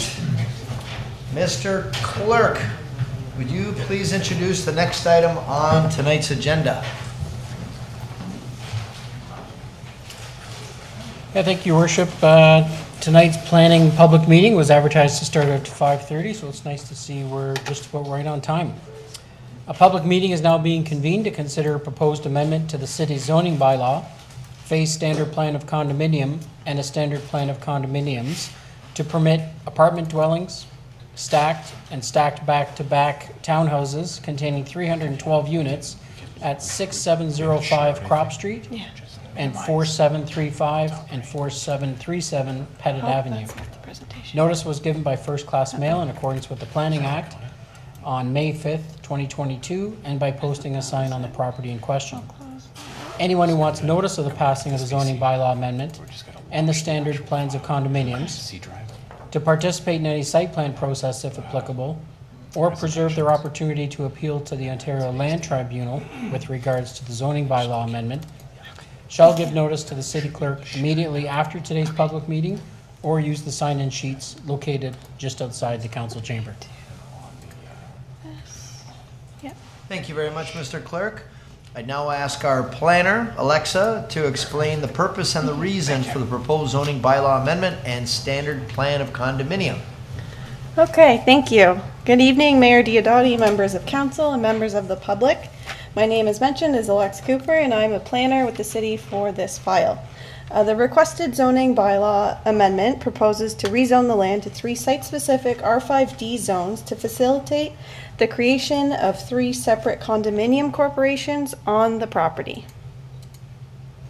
So here's a location map of the subject lands. It has frontage onto Pettit and Crop Street. To the north is the CN Rail and commercial uses. To the east are townhouses and single detached dwellings. To the south are single and semi-detached, as well as more townhouse dwellings. And to the west are some industrial uses. So a bit of background. The subject land is zoned to site-specific residential apartment density, which permits for 312 units consisting of 2 6-story apartment dwellings and 11 stacked and back-to-back townhouse dwellings. A site plan agreement was registered on title in July 2021 to implement this development. The application requests the subject lands to be rezoned to 3 separate site-specific residential apartment density zones to facilitate the creation of 3 condominium corporations. This rezoning is technical in nature. It proposes to recognize site-specific requirements that have been created by the proposed condominium corporation lines. These site specifics are detailed on the following slides. There are no changes proposed for the number of units, parking spaces, or building locations from the registered site plan. So here is the registered site plan. So I just kind of broke up the building types here to make it more legible. In orange, you can see the 2 6-story apartment buildings, which have 82 units in each building. In green, we can see the stacked townhouse blocks, which there are 68 units total, and they vary per block. In blue, we can see the 6 stacked and back-to-back townhouse blocks, 80 units total, and again, they vary per block, for a total of 312 dwelling units. So these are the 3 proposed condominium corporations. You can see the first for the townhouses outlined in yellow, and then there's one outlined in pink for the condo to the east, and in green for the condo to the west. So this just kind of shows what changes are proposed from the existing site specific and what's been created from these new condominium corporation lines. So this one has a reduction to landscaping to 42.4%, where 45 is what's required. For condo 2, which is the apartment to the east, we have a 66.8 square meter per unit, where 80 square meters per unit is required. 43.8% landscaped open space, where 45% is required. 7.95 meter rear yard here, where 10 meters is required, and 5 meter interior south side yard setback, where 10.2 is required. And for the third and final one, we have minimum lot area of 65.6 square meters per unit, where required is 80 square meters per unit. 43.8% landscape open space, where 45% is required. 8.46 meter rear yard setback, where 10.2 is required. 5 meter interior south side yard setback, where 10.2 is required. 5.04 interior to the east side yard setback, where 10.2 is required. And a couple of parking spaces in what's effectively the front yard, where normally some decoration would be required to screen the parking. So an open house was held on May 4th. We received a couple of concerns and comments from the public leading up to and as part of the meeting. One of them was parking on Crop Street. So because of the new townhouses that have gone on there, there's quite a bit of parking, from my understanding, on both sides of the road. I spoke with our parking enforcement, and they say that parking control operates on a complaint basis. Parking is not permitted under certain circumstances on the road, as I've outlined in the report. And our transportation staff will actually be conducting a study to see if restricting parking to one side of Crop Street is warranted. So a second question we had is if there are any road upgrades for the surrounding area. The only upgrade that is planned is for Crop and Pettit to be resurfaced once construction has been completed on these 3 condos. And we also received some concerns about dirt and dust on the roads resulting from the construction. So this comment has been noted and the agent has been made aware. I've received a few pictures of them keeping the roads clean, and this is enforced through the registered subdivision agreement. So for planning analysis, this proposal conforms to provincial, regional, and local policies. Staff have no concerns with the requested zoning exceptions, as the intent is to facilitate the 3 separate condominium corporations as they will continue to comply with the registered site plan. So staff support the application as detailed in the report on the agenda tonight. So again, staff's recommendation is that council approve the proposed rezoning to facilitate the 3 standard condominium application, again as detailed in the report on the agenda tonight. Thank you. Thank you very much. Do we have any questions for our planner of council? Okay, seeing none, members of the public are advised that failure to make an oral order sufficient at this public meeting will result in the Ontario Land Tribunal dismissing any referral that it receives. Failure to sign the sign-in sheets will result in staff rejecting an appeal as per section 3419 of the Planning Act. Council will now hear from anyone other than the applicant who wishes to speak to the proposed draft plan and bylaw amendment. Is there anyone here, Mr. Clerk, that wishes to speak? Your Worship, we do not have anyone that had registered online to speak. I see we do have one member of the public in the gallery. I'm not sure if you're here to speak on this matter. I see a head shaking. No, so no one from the public. All right, thank you very much, Mr. Clerk. Council will now hear from the applicant or his or her representative. Do we have anybody representing the applicant? Yes, I see on the screen now that Matt Kernahan, he is the agent with Upper Canada Consultants, can answer any questions of council. Okay, welcome, Mr. Kernahan. Good evening, Mr. Mayor and members of the council. Yes, my name is Matt Kernahan. Here on behalf of my colleague who's on vacation this evening, Wayne Thomson. We represent the owner of this property. Obviously, this is a fairly straightforward, well, maybe not straightforward, but it is a technical amendment. It won't result in any tangible changes to what's previously been approved. So I'll spare council a presentation or any lengthy remarks. I'm here to answer any questions that you may have. Okay, that's great. Thank you. Do we have any questions of council from Mr. Kernahan? Okay, looks like there's none. The public meeting with respect to the proposed draft plan of vacant land condominium and zoning bylaw amendment is now concluded. What's the desire of council? Councillor Kerrio? Okay, motion by Councillor Kerrio, seconded by Councillor... Oh, yeah, sure. I don't know if I can ask the planner or Kira. I'm trying to go back. Originally, did we not pass this originally years ago, and did it come back? And was it overturned? I don't know Yeah, if somebody wants to... Andrew might be able to elaborate a little bit, but I'm pretty sure it was turned down by council originally, and then it went to the OMB or LPAT or whichever name they chose at the time. And it was approved there, and now this is a technical amendment, as mentioned, just to facilitate the 3 condos. Okay, thank you. Okay, any other questions? Okay, so yes, Councillor Lococo. Thank you, Mr. Mayor. I was going to talk to our planners about this later, just in general. Whenever we have a development, we usually change the zoning to allow for that particular type of living there. That's one thing. But then we end up changing a lot of the minimum lot areas, what the suggestion is, and we're always changing it.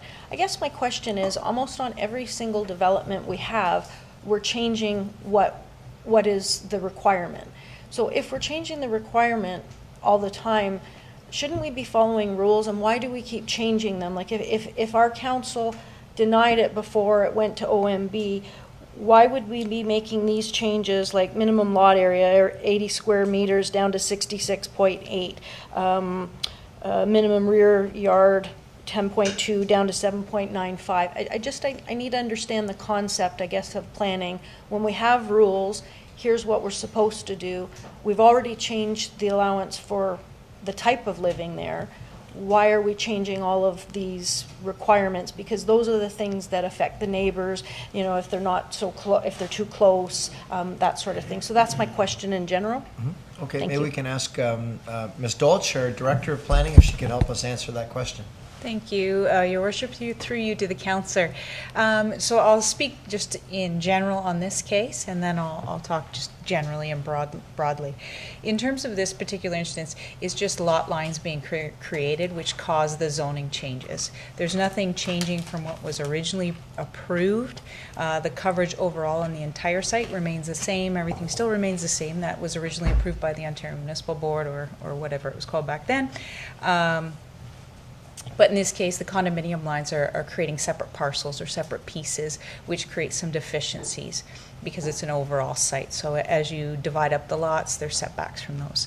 On a larger level, in terms of why we make changes to zoning, obviously Planning Act allows us to make changes to zoning so people can make applications, and we have to assess it based on the merits. So if somebody comes in and says, I'd like a 3-meter side yard setback, but then a year later they want to do a 2-meter.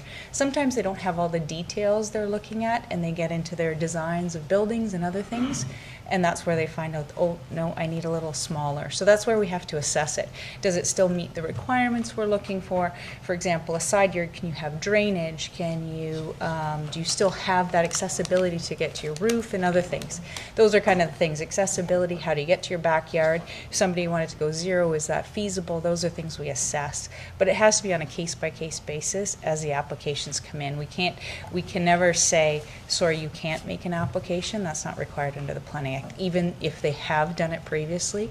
The province has put into place where if you do pass an amendment and you've had to deal with it before and pass a resolution to allow them to come in again to consider the variances within the 2-year period, we have brought forward a resolution, and that's within council's purview to decide. But in terms of an overall, if somebody makes an application, we do have to process and request of council to make that resolution. Through the mayor to Ms. Dolch. That makes sense to me. I understood that. What I have the issue with is at the beginning, if we were approving a development and we had those changes, because within 2 years they always seem to come back to change it. If we had those original numbers at the beginning, maybe we wouldn't approve it, and then now within 2 years another change comes in. So do we not approve it and then the whole thing, the development doesn't go through? Or is it, as you say, minor, that it's just a deficiency in a side yard, a rear yard? It just seems to me that we don't have all the information at the beginning. We approve something, and then most of them come back with some sort of amendments. It's just a weird system for me. Thank you. Okay, thank you for that. Were there any other questions? Okay, so we're looking for a, yes, Councillor Kerrio? I think I made the motion. Yes, you did. Just a quick comment. When this came to us before, the staff recommended it, council turned it down. The residents didn't want it, so council in their wisdom decided that we were going to turn it down. But if you, in hindsight, when you look at it, and we've seen this many, many times right now, we've delayed this project, I don't know how long, by turning it down, going to WMB. We're supposed to be all about affordable housing. Had we done this at the time and listened to our staff back then, this might have been built for half the money, and people might have been and got into these properties for half the money if they wanted to buy them. Back then, they probably would have sold for half the money that they're going to sell now, this many years later. So, I don't want to say we can't do and do, but here we are. Yeah. Half or less. That was, how many years ago was that? Oh, that was a long time ago. Might have been less than half. Might have been a third the cost of what it's going to be today. It's a long time ago, yeah. Councillor Strange? Yeah, thank you, Mr. Mayor. And I do agree with Councillor Kerrio, and I have, I drive down Crop Street all the time and pet it, and it's just a nightmare now, because when they were constructing the townhouses and everyone's parking all over the place, and it's for these apartment buildings, is the parking suitable? Do they have a parking area that's suitable 1-to-1 with each condo, or what is the ratio? I'm sure I don't know if it's there at all. If there's a ratio. Is that Alexa? Yeah, so through you, Mr. Mayor.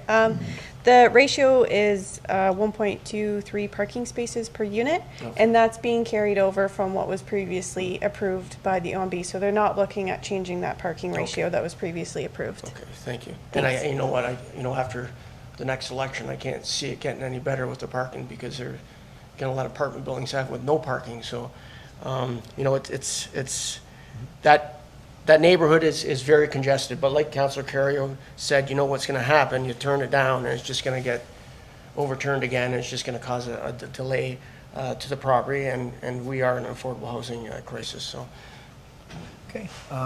Okay, so we have a motion by Councillor Kerrio. I'm looking for a seconder on this proposal. Councillor Dabrowski, do we have any further questions to the motion? So we'll call the vote. All those in favor? Okay, and that's approved unanimously. And thank you for that, Alexa and team. Andrew, were you part of that too, Andrew? Yes, sir. Okay, all right, good, great. All right, so moving along to reports. We've got fee waiver application for the Downtown Board of Management. Motion moved by Councillor Thomson, second by Councillor Pietrangelo, with a conflict declaration. On the one. On the one. All those in favor? Okay, and that's approved with the exception of the one conflict. 7.2, Corporation of the City of Niagara Falls Trust Fund Financial Statements. Look, motion by Councillor Kerrio, seconded by Councillor Dabrowski, that we approve the draft fund financial statements for the year. All those in favor? Okay, and that's approved, thank you. Item 7.3, Fern Park Trail and Corwin Park Trail Development Contract Award. Motion by Councillor Pietrangelo, seconded by Councillor Strange, that we approve the recommendation. All those in favor? Okay, and that's unanimous. 7.4, direct vendor fleet negotiations. There are two recommendations. One, Council Direct Fleet, Manager Fleet Operations and Manager Procurement to negotiate directly with local vendors for fleet purchases.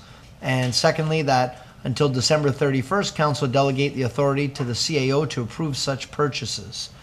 Motion by Councillor Thomson. Yes, Councillor Lococo? I just have a question, Mr. Mayor.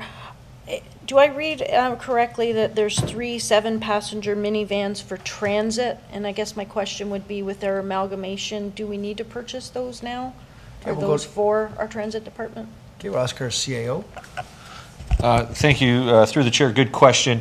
No, the issue is that we must maintain our capacity and actually make it to 2019 service levels for the next 7 years of the agreement. So this is normal course because the expectation is under amalgamation that those service levels be maintained at 2019 levels for the first 7 years of the operation. So that's why we're doing it.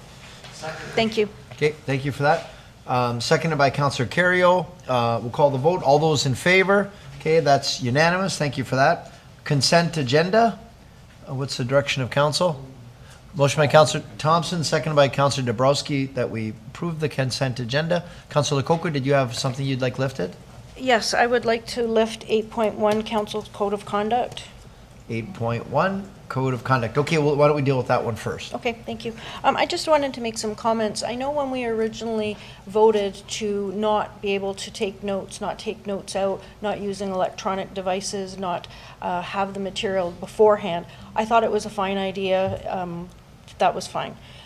The first meeting that we had after that, I found it very difficult to do my job effectively because I couldn't read the material with everybody in the room. Everybody's talking, eating, we're going in and out. I just couldn't do it. So I did talk to staff and they accommodated me. They found me a nice quiet room.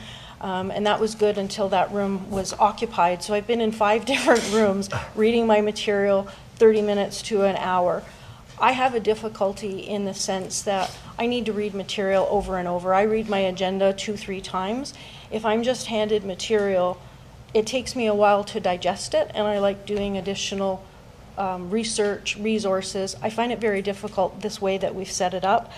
One of the things I did notice in the report, it talks about meeting notes taken or brought into a closed meeting. Now, I myself have brought meetings into the in-camera meeting to ask questions, their material from other organizations or whatever. And I've let our clerk know, and I've even let our council know that I'm bringing in material. Those are my personal notes, which I've never had a problem with, but now it's saying any notes brought into the meeting that I have to hand those over. I really have a difficulty with that because those could be from other boards that I sit on, other commissions, other research that I've done. I can't remember the questions that I want to ask when I get in camera. That's why they're written down. And those are my notes. They should be able to come with me.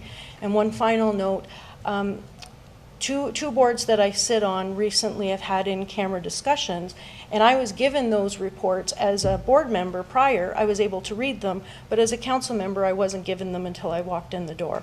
So I really have an issue with this process. If there's other ways that we can look at doing it, I understand why we did it, but I am having difficulty doing it, and I don't think I'm being as effective as I could be if I could read the material ahead of time and bring in my own notes and write my notes.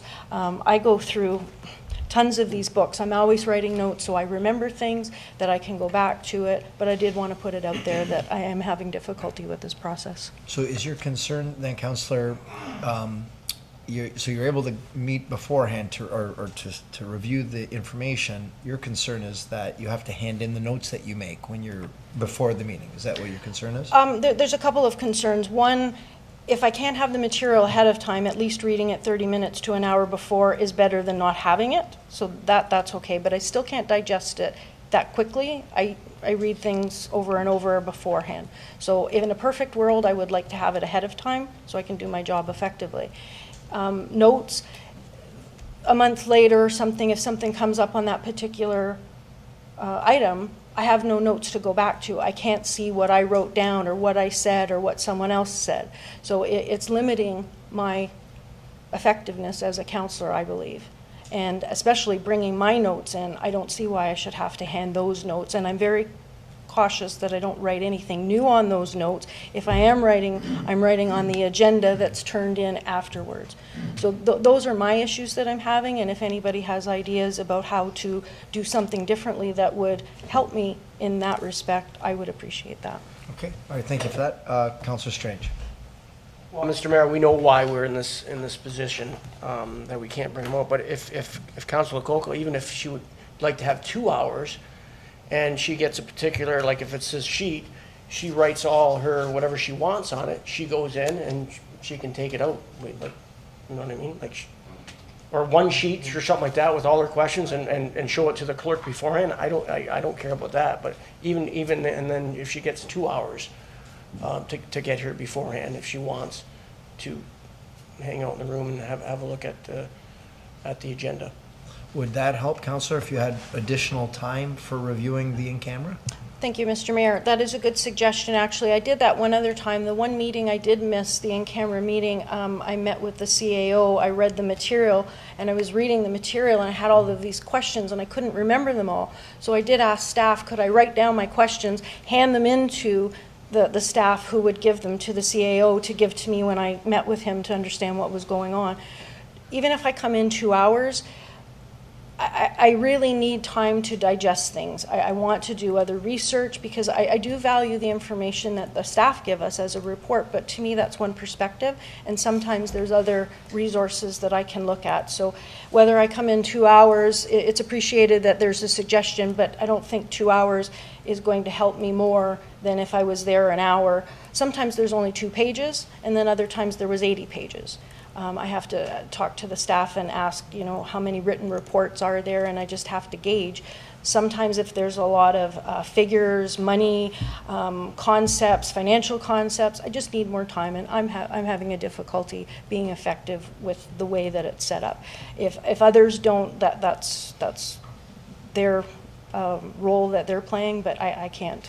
So I just wanted it out there, and I understand why we're doing it, but if there's other suggestions other than extra time, because I can read the report 3 or 4 times, but if I'm in the same sitting, it's not digesting. Then we get our meeting agendas on a Wednesday or Thursday. By Tuesday, when it comes around, I've gone through the agenda maybe 3 times. Looking at the agenda, going through all of my notes. Maybe I'm not smart as the rest of you, but that's how I have to do things. Yep. And we appreciate that, and that's how it used to be, you know, but ever since we had things in camera removed, we've had to, you know, protect the corporation, so that's why we've had to do that. It's unfortunate, but that's the way it is. So if more time won't do it, I'm not sure what other options we have, given the fact that we've got some past issues and concerns. Councillor Kerrio? Your Worship, I don't think anybody likes having to do this the way they have to do it. It is kind of sad. And if you read the report, I'm sure everyone that can see it understands that this affects everyone. I would have liked to have this stuff earlier too.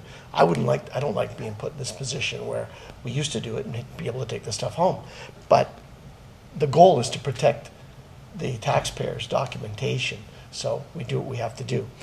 I have yet to be in a meeting where staff has cut us off, asking questions, asking for more time, having the meeting lengthened. If there's something we don't understand, staff will take all the time it takes to make sure that our council is up to speed on any. I don't remember ever being rushed to vote on an issue in camera.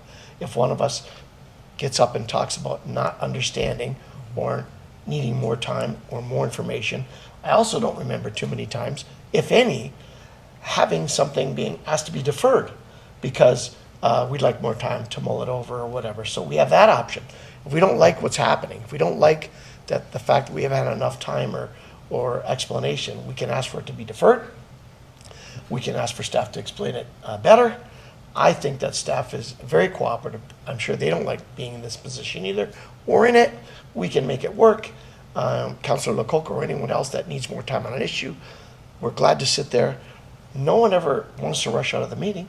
We've sat there as long as it takes on any issue.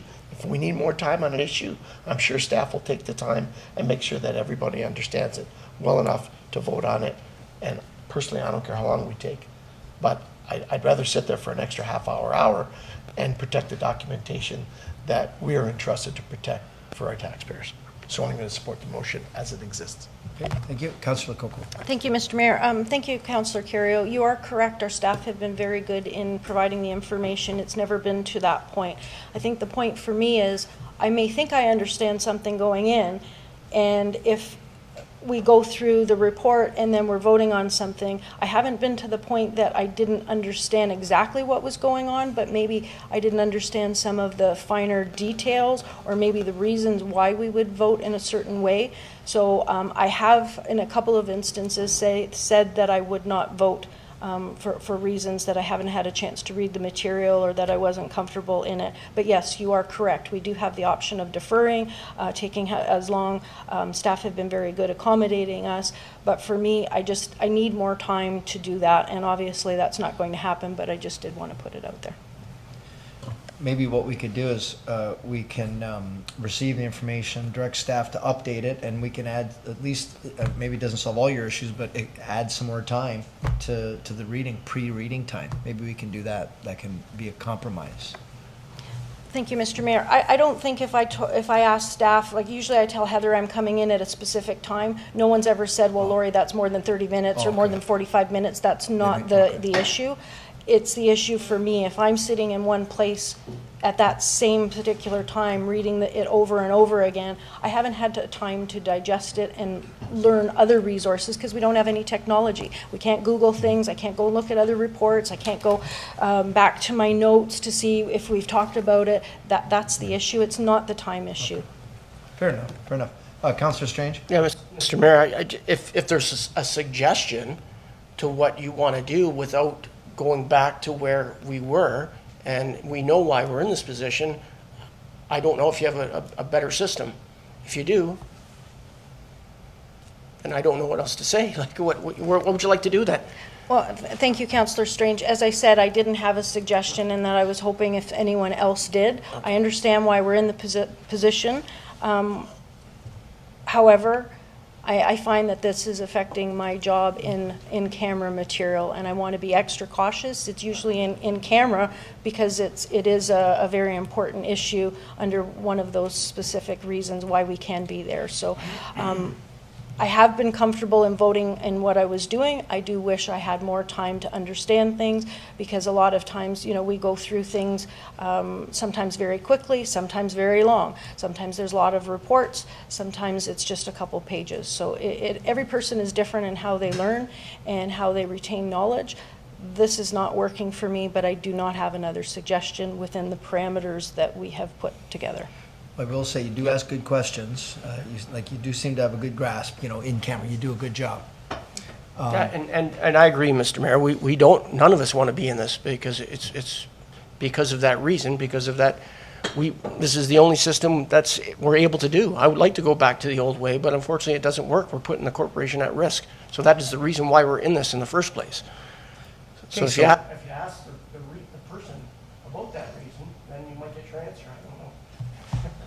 Okay, so we are looking for Okay, motion by Councillor Kerrio, second by Councillor Pietrangelo, that we accept the recommendation and direct staff to update the code of conduct. Okay, so if there's no further discussion, we'll call the vote. All those in favor? Okay, opposed? One opposed. Okay, thank you for that. Yep, we already had a motion, right? Who made that original motion, Mr.?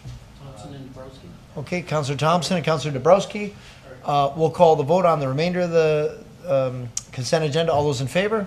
Okay, and that's approved unanimously. Thank you for that. Let's work our way through it. I can lead you through this. Oh yeah, that'd be great. Thank you, Mr. Clerk, who's going to lead us through this. Okay, the next three sections on the agenda are communications and comments of the city clerk. And again, we've broken them down into three sections. Section 9 being items that staff have recommended that council approve or support.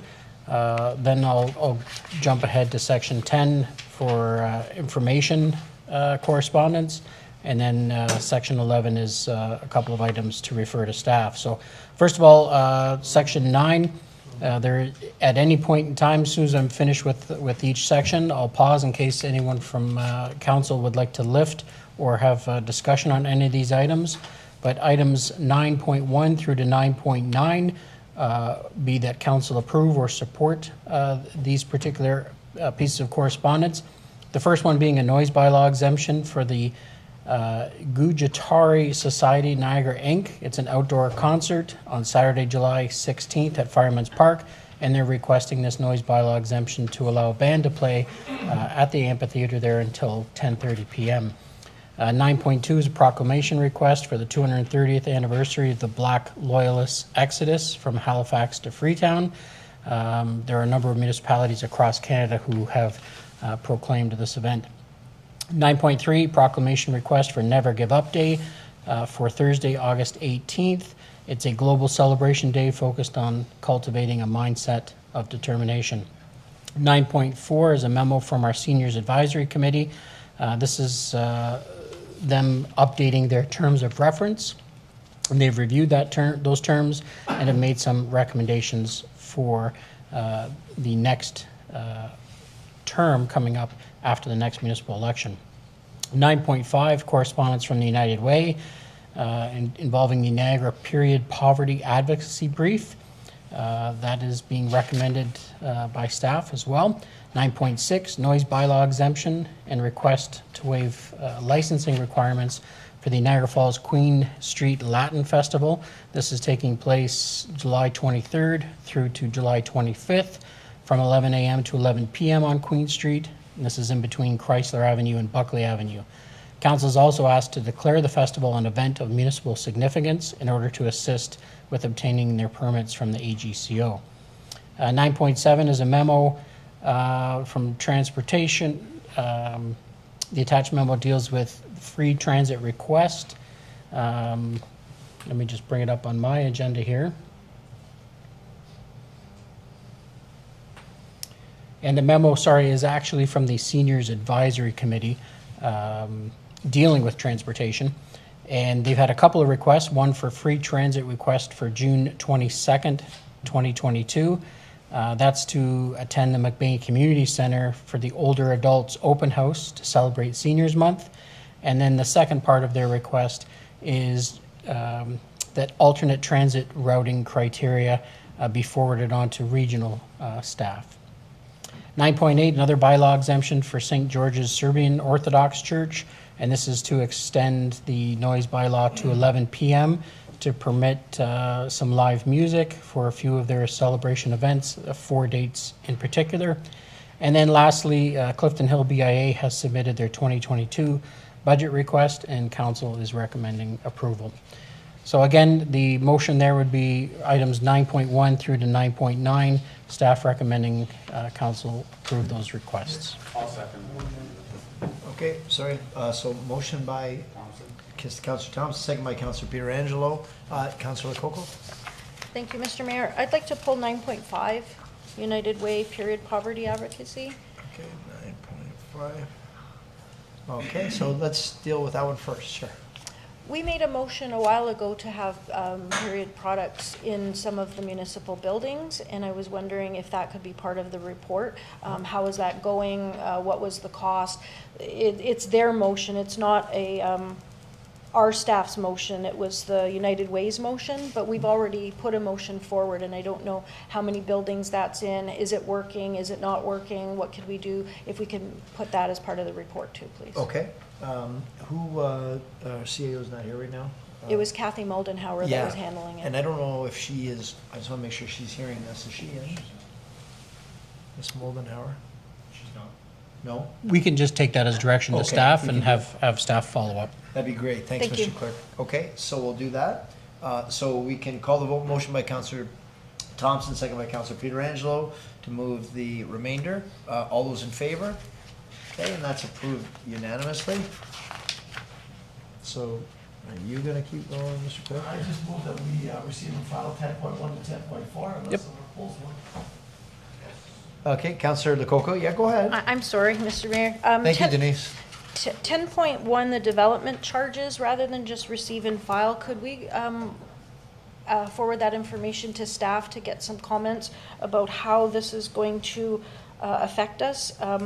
The agriculture community is saying that they're not aware of any consultation of the agricultural sector, that municipalities have not been informed, and that it's going to destroy future growth of agriculture.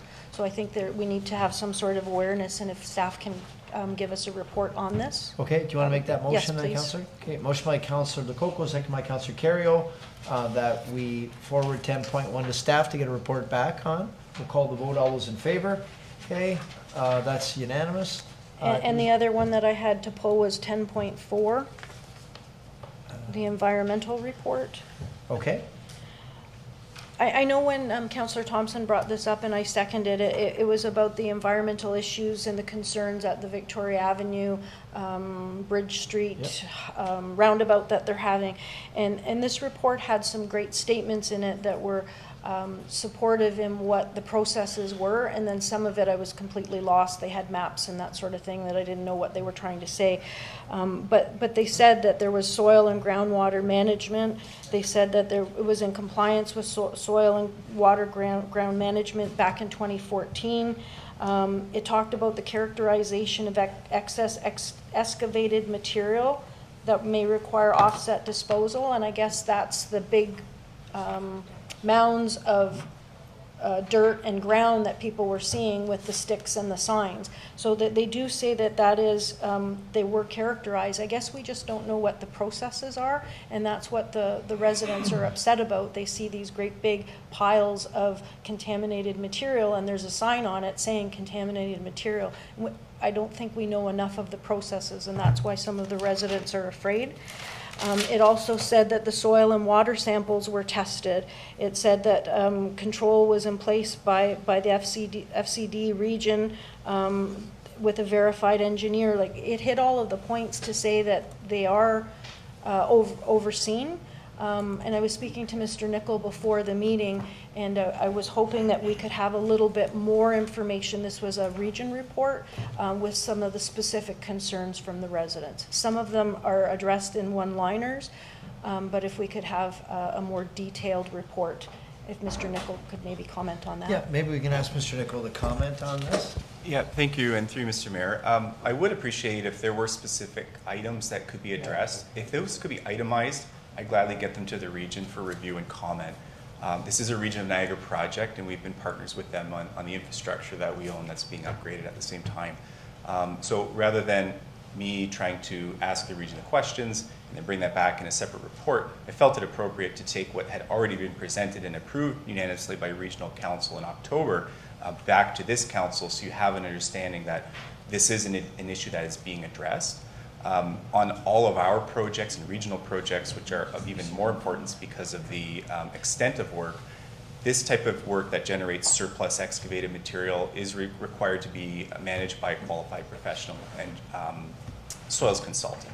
And so what you may see as those piles, that to me shows a sign of actually doing good management of excess soils. It isn't okay to dig out excess soils that have levels of contamination. Salt is a contamination, and we put that on all of our roads. So by characterizing the different types of soil, they're doing their due diligence and making sure they're not taking all of that material to an off-site, say, landfill, which is costly and uses up valuable landfill space. And it also allows the contractor a place to dump without having to haul off and use a temporary dump site, which is regulated by the Ministry of Environment. So again, I can get into those details, but what would really help is an itemized list of what the concerns are. You know, in order to get some to you today, I felt this was appropriate, but I'd be happy to take more information back to the region for a more fulsome answer. Thank you. Councillor? Through the mayor to Mr. Nicol, thank you. As we discussed that, I will work on getting those specific questions from the residents and then forward them to you to get more detailed. As I said, the report did cover a lot of the concerns, just not in depth.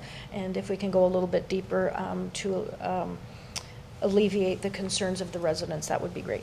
Okay, thank you. I forget who made the original motion. So, I didn't file. Councillor Kerrio, and who seconded it? I'll second it. Okay, Councillor Pietrangelo, from 10.1 to 10.4. Receive and file. Yep, we'll call the vote. All those in favor? Okay, that's approved. Communications, Mr. Clerk, did you want to walk us through this, or how do you want to do that? Yeah, these last two from section 11, there's just two matters here, and they're just being asked to refer to staff. One was a letter from the Victoria Centre BIA about enforcement issues on city sidewalks, and then the other being a request from Rocky Vaca dealing with previous planning application. The intent there is that staff will come back with a fulsome report. Okay, motion by Councillor Pietrangelo, second by Councillor Thomson, that we refer to staff. We'll call the vote. All those in favor? Okay, and that's unanimous. Thank you for that. Yeah, with conflict from Councillor Kerrio on both matters. Okay, item 12, notice of motion. Do we have any notices of motion? Okay, yes, Councillor Lococo. Thank you, Mr. Mayor. I wanted to bring up the Airbnb situation.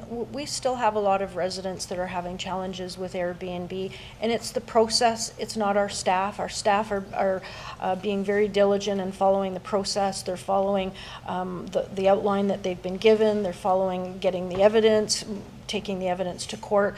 It's not our staff, it's the process. We have said that we're allowing Airbnb in certain zoning, commercial, tourist commercial, general commercial, three of the commercials. But what's happening is people are still running illegal Airbnbs. And I understand the whole concept of Airbnbs, and at some point, if we were going to have a whole comprehensive program, that's one thing. But right now, it's only in those areas. What's happening is it's in residential areas, and because of this process, in the courts, it's taking months, if not years. And what happens, now we're in tourist season, we have all of these people coming to Niagara Falls, and they're going into residential neighborhoods with Airbnb. It's ruining their enjoyment of life. I don't know what to tell them when they keep calling me every day sometimes, every weekend sometimes. I'm contacting the CAO, I'm contacting our bylaw officers. The process is broken. Our staff are implementing the process that we have. What can we do to help and assist our residents in residential neighborhoods to stop them, to close them down? It's affecting everyone, and I don't know what to keep telling people, and I'm tired of telling them, here's the process, this is what's happening, we've contacted the bank, we've contacted insurance companies, we've put notices on doors, we're taking that information, we have to go to court. it's an empty conversation to our residents. It's just not working. What else can we do? Well, I can tell you, just before I ask our CEO to talk, there are a lot of tools that we currently have in our toolbox, because when they're the kind that don't cause problems, people don't complain. The biggest complaint is noise, garbage being left out, vehicles out on the front lawn and on the street and overnight. Those are easy ones, all dealt with our current bylaws. So those, if they're diligent, they're on them. We don't have to go through any courts. We can come down on them immediately. And these people that stay in these houses, they get to rate the vacation rental, and they give bad ratings, and they will post all this. Eventually, this will cause enough problems. People won't rent them. They'll know it's a problem. Or if they're problem groups, they won't come. But in terms of the process outside of that, I'm going to have to go to our CAO, because I'm not really sure how we deal and what we can deal with. If you have any thoughts on that. Thank you. Through the chair, and the councillor does exchange emails with me over the weekends, most weekends, with residents. And I think, we are starting, we have a new bylaw that we've changed, so now that we could file based upon them advertising on a site, where before we actually had to prove by sending somebody there to stay. It was a very cumbersome process. So we're planning on doing a couple of things. One is we do have to have a bit of an educational campaign out there to get people to license their vacation rental properties with us. At that point in time, anything that's not zoned appropriately, we can then kick out of that process. For the ones who are doing it illegally and ignoring that, we have to, frankly, we have to increase our enforcement. There may be a request for additional resources, on that. The City of Toronto now has 20 people working on it. That's more than our whole bylaw force combined. So we, that's something that we're going to take under advisement during the budget process. We do have a formal request into the Hotel Association for them to fund a bylaw position, and they're debating that currently right now, which would focus strictly on illegal vacation rental units, and that would upforce it. There's been a couple of court cases recently that we're looking into in Vancouver, Boston, Los Angeles, don't quote me on that, where the platforms were required to give the owners of the Airbnbs their addresses to the municipality. So we could disclose that. That's not agreed to here in Ontario at this point in time, because what happens is, even though it's advertised on an Airbnb, they don't actually give the address. They just show interior photos. They don't have an address. So we have to do a whole bunch of investigation to prove what's on site is actually a particular residence.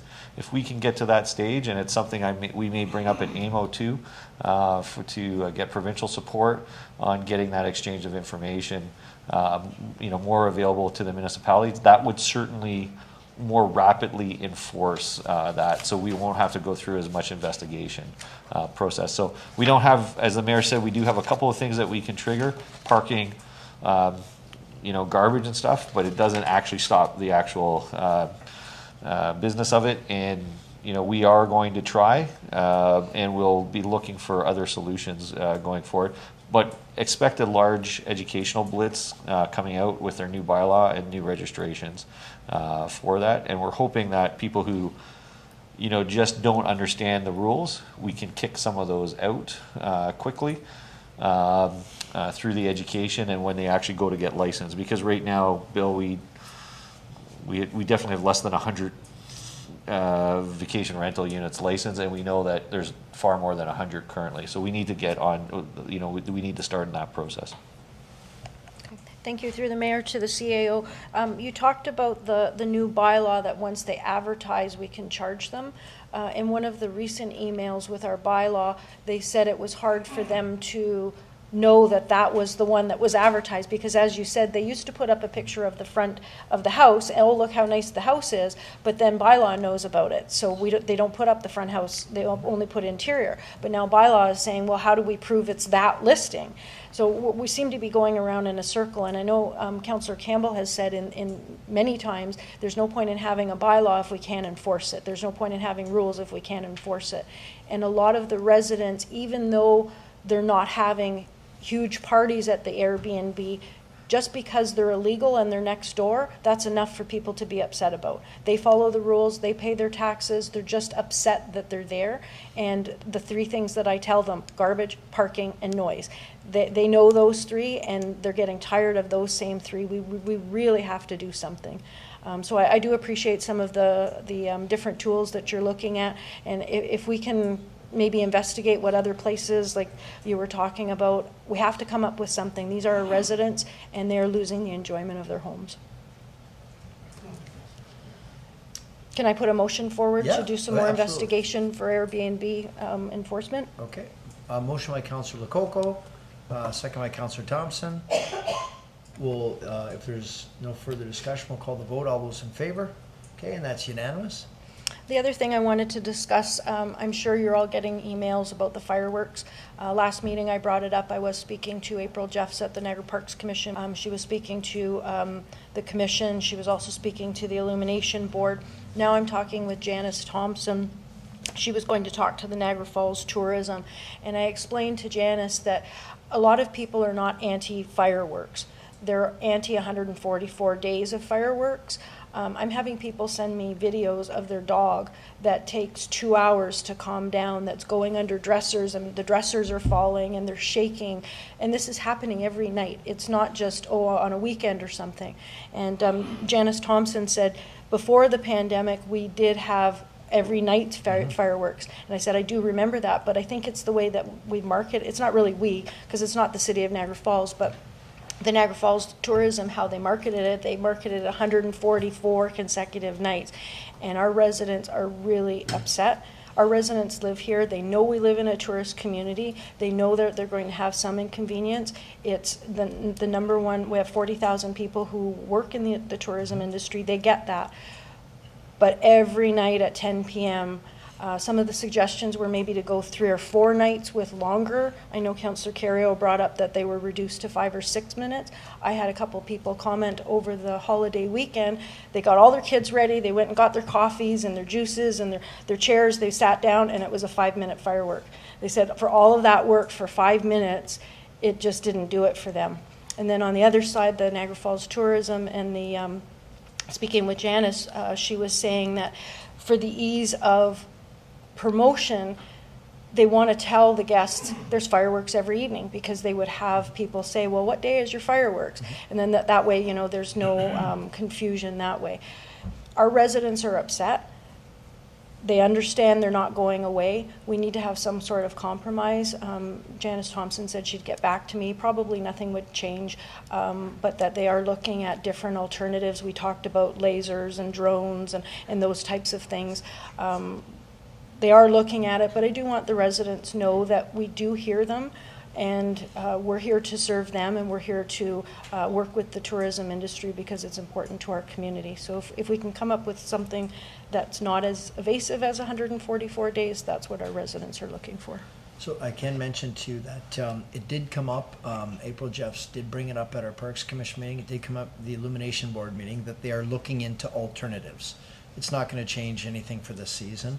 Also, yeah, in the past, the problem with alternative nights, it didn't work because you had more people upset because they were here on the wrong night and the kids didn't get to see the fireworks. So maybe it was Monday, Friday, Saturday, or Wednesday, Friday, Saturday. And people that were here on the other nights were upset. They felt they got ripped off. And there was mass confusion. Nobody could remember the nights. It was just, they're doing it like how Disney does every single night. Except Disney does a much longer show. Ours were 4 minutes, now they're 5 minutes. So it is very, very brief, but I can tell you they're looking into it. I don't think there'll be an easy solution, that's for sure. Thank you, Mr. Mayor. And I wanted to comment on Disney because that keeps coming up. Disney has no neighbors. They can make as much noise as they want. There's nobody around that it's affecting, and we have to realize that this is the home for our residents. So that's why I bring it up. Yeah, but there are residents all around Disney. That's not true. They have a much bigger, I've been there for their shows. They're significantly bigger and they're significantly longer. And there's people all around it. So there are neighbors. Maybe not the way Niagara Falls is, maybe not a gorge, but they do, certainly there are neighbors around there. Yes, Councillor Kerrio? All good comments, Your Worship. There's only one comment that I don't know whether I agree with. The councillor makes a comment like, our residents are very upset. I don't know how many residents are very upset. I've got a couple of calls. I'm on the Parks Commission. I don't know how much of the public is really upset about it. I don't really know. But when you get up and make a comment like all of our residents are upset, it makes it sound like you're saying all of our residents are upset or the majority of our residents are upset. We get complaints on every single thing we do. I guess we need some better method of deciding how much of a problem it is, other than one of us getting up at a council meeting and saying, this is a huge problem, the residents are upset. So I don't know where to go with it. After, I understand it may be an issue for some people. We can hear it where I live too, but I don't know how big an issue it is with the majority of the residents, or a majority of the residents, or how many residents are upset. I don't know. Councillor? Thank you, Mr. Mayor. Good point, Councillor Kerrio. I think when I said our residents, I meant we're serving our residents compared to our guests in our community coming to our, and I didn't say all of our residents. That's what I meant for that. But maybe could we do some sort of survey online of Niagara Falls residents only about the fireworks, to maybe find out how many people are upset, how many people don't care, how many people like them, how many people have some suggestions. Because we're never going to find out if we don't do something like that. And Councillor Kerrio brings up a good point. How are we ever going to know? Yes, Councillor Kerrio. Well, Your Worship, usually if there's a problem, we know. If there's a big problem, we either get inundated with emails, phone calls, complaints.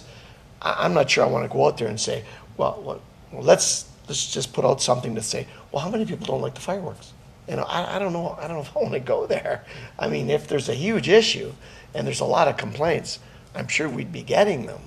I mean, I've had a couple of complaints, but I've had a lot more complaints about a lot of other different things that I didn't want to put a stop to, anyway. Councillor Dabrowski?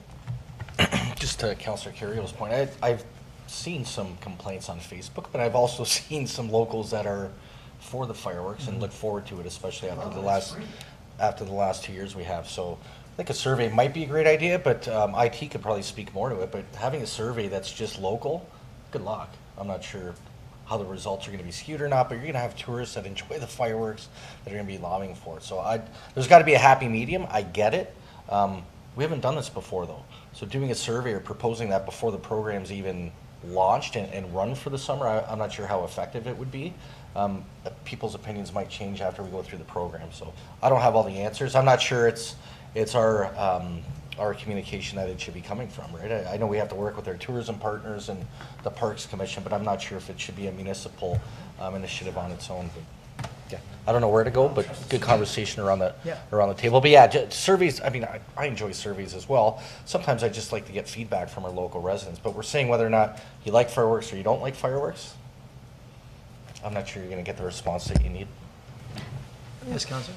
Through the mayor, I agree. You can't just say, do you like fireworks or do you not like fireworks? I think there needs to be some thought into the questions that, I don't know, they could, I'm sure you have people who get paid lots of money who can do these surveys rather than me, but they could be ideas about, do you enjoy fireworks 7 days a week? It's not having fireworks or not having fireworks. It's 144 consecutive days, and they've been in place for a week now, and I'm getting tons of phone calls, tons of emails. People are tagging me, people are texting me, they're sending me videos of their dogs.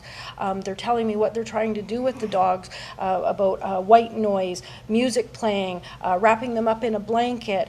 Some people have given them certain types of drugs or CBD, or like there's a whole bunch of things that people have tried, and I can empathize that if I was a dog owner and my dog was going crazy every night because of the fireworks, I would be concerned. And I'm concerned for our residents, and our residents, not all of them, some of them are concerned, and they would like some sort of happy medium, just not 144 days. Yes, Councillor? I'm just confused by some of the comments that Councillor Lococo is making. We've had fireworks in the city in the past. It's only 7 days in. The fact that you're getting that many emails and phone calls within a week, it's kind of surprising to hear. But either way, I can understand what you're saying, and we are here to serve our residents, of course. But speaking on behalf of all of our residents around the Horseshoe right now, I don't think should be what we're communicating around the table. But I'd love to get feedback from our locals. And whether that's through a survey or through constant communication, I'm not sure how we go about it, but we're literally 1 week into this. Is it a pilot program for this year? I don't know that it's pilot. I mean, every year is on its own, right? Yeah. And then they have to establish a budget and then start again. And they're researching other options as well at the same time. And I can empathize with pet owners. I grew up having a dog in my family's home, and the dog would go absolutely nuts and climb walls. And whether it's 144 days or 1 day, and I disagree if you're a pet owner, I'm not sure if you have a pet at home, but whether or not it's 144 days or 2 days, that pet's going to have anxiety and go about it the same way. So I'm not sure if it's educational. I know people with pets, if they know the schedule, which they do know the schedule, they can kind of plan for it with their pet or put their pet in the basement. I'm not sure what all the solutions are, but it could be an educational component. But good conversation around the table, but it seems pretty early in the pilot program of 144 days to make any decisions today. Okay, I've got Councillor Strange and then back to Councillor. Yeah, Mr. Mayor, could we just forward this to the Niagara Parks and find out if they would like to, it's their fireworks, right? Well, that's it. Why would we do a We're not the survey governing when body it's- over them, right? We're not paying for it. We're not. So, it should be up to the Niagara Parks what they would like to do if they want to do a survey. Like, just forward this motion to them or whatever we have to do or whatever you're doing. But just have the Niagara Parks maybe respond to, if they would like to do a survey to all the tourists and all the locals that come to Niagara Falls or that are here in Niagara, that live in Niagara Falls as well, and let them respond, because it's not up to us, it's up to the Niagara Parks Commission. Councillor Lococo? Last comments. Thank you, Mr. Mayor. The reason why it's so big this year is there was a bunch of news articles about the 144 days. So that's why everybody was seeing the articles. That's why it was. Let's make a motion it's the media. that Ray doesn't cause any more trouble. But that's why it was a headline, and once people knew about it and then it started, that was an issue. It's also an issue, I've heard it on different talk radio shows with Toronto, where there was all of the people were using them as guns, and police officers were targeted, and so that's brought up a whole discussion about fireworks in general. Regarding what Councillor Strange said, I've already talked to the Niagara Parks Commission. It's not the Niagara Parks Commission. They're only allowing it on their property. It's the Niagara Falls Tourism working with the Niagara Falls Hotel Association that organize and pay for it with the permission of Niagara Parks, letting them go on the property. So that's there. If we would, I'm talking to Janice Thompson right now, and she was going to talk again to a group that she was meeting with today. She did say probably nothing was going to change. It's the 144 nights, and Councillor Strange said, put out a survey about our residents and our guests. Again, guests are important. That's what makes Niagara Falls tick the way it does, but our residents are really struggling. Some of our residents are really struggling with it. So I don't know what the answer is, but the residents want to feel heard, and they don't feel that they're being heard right now.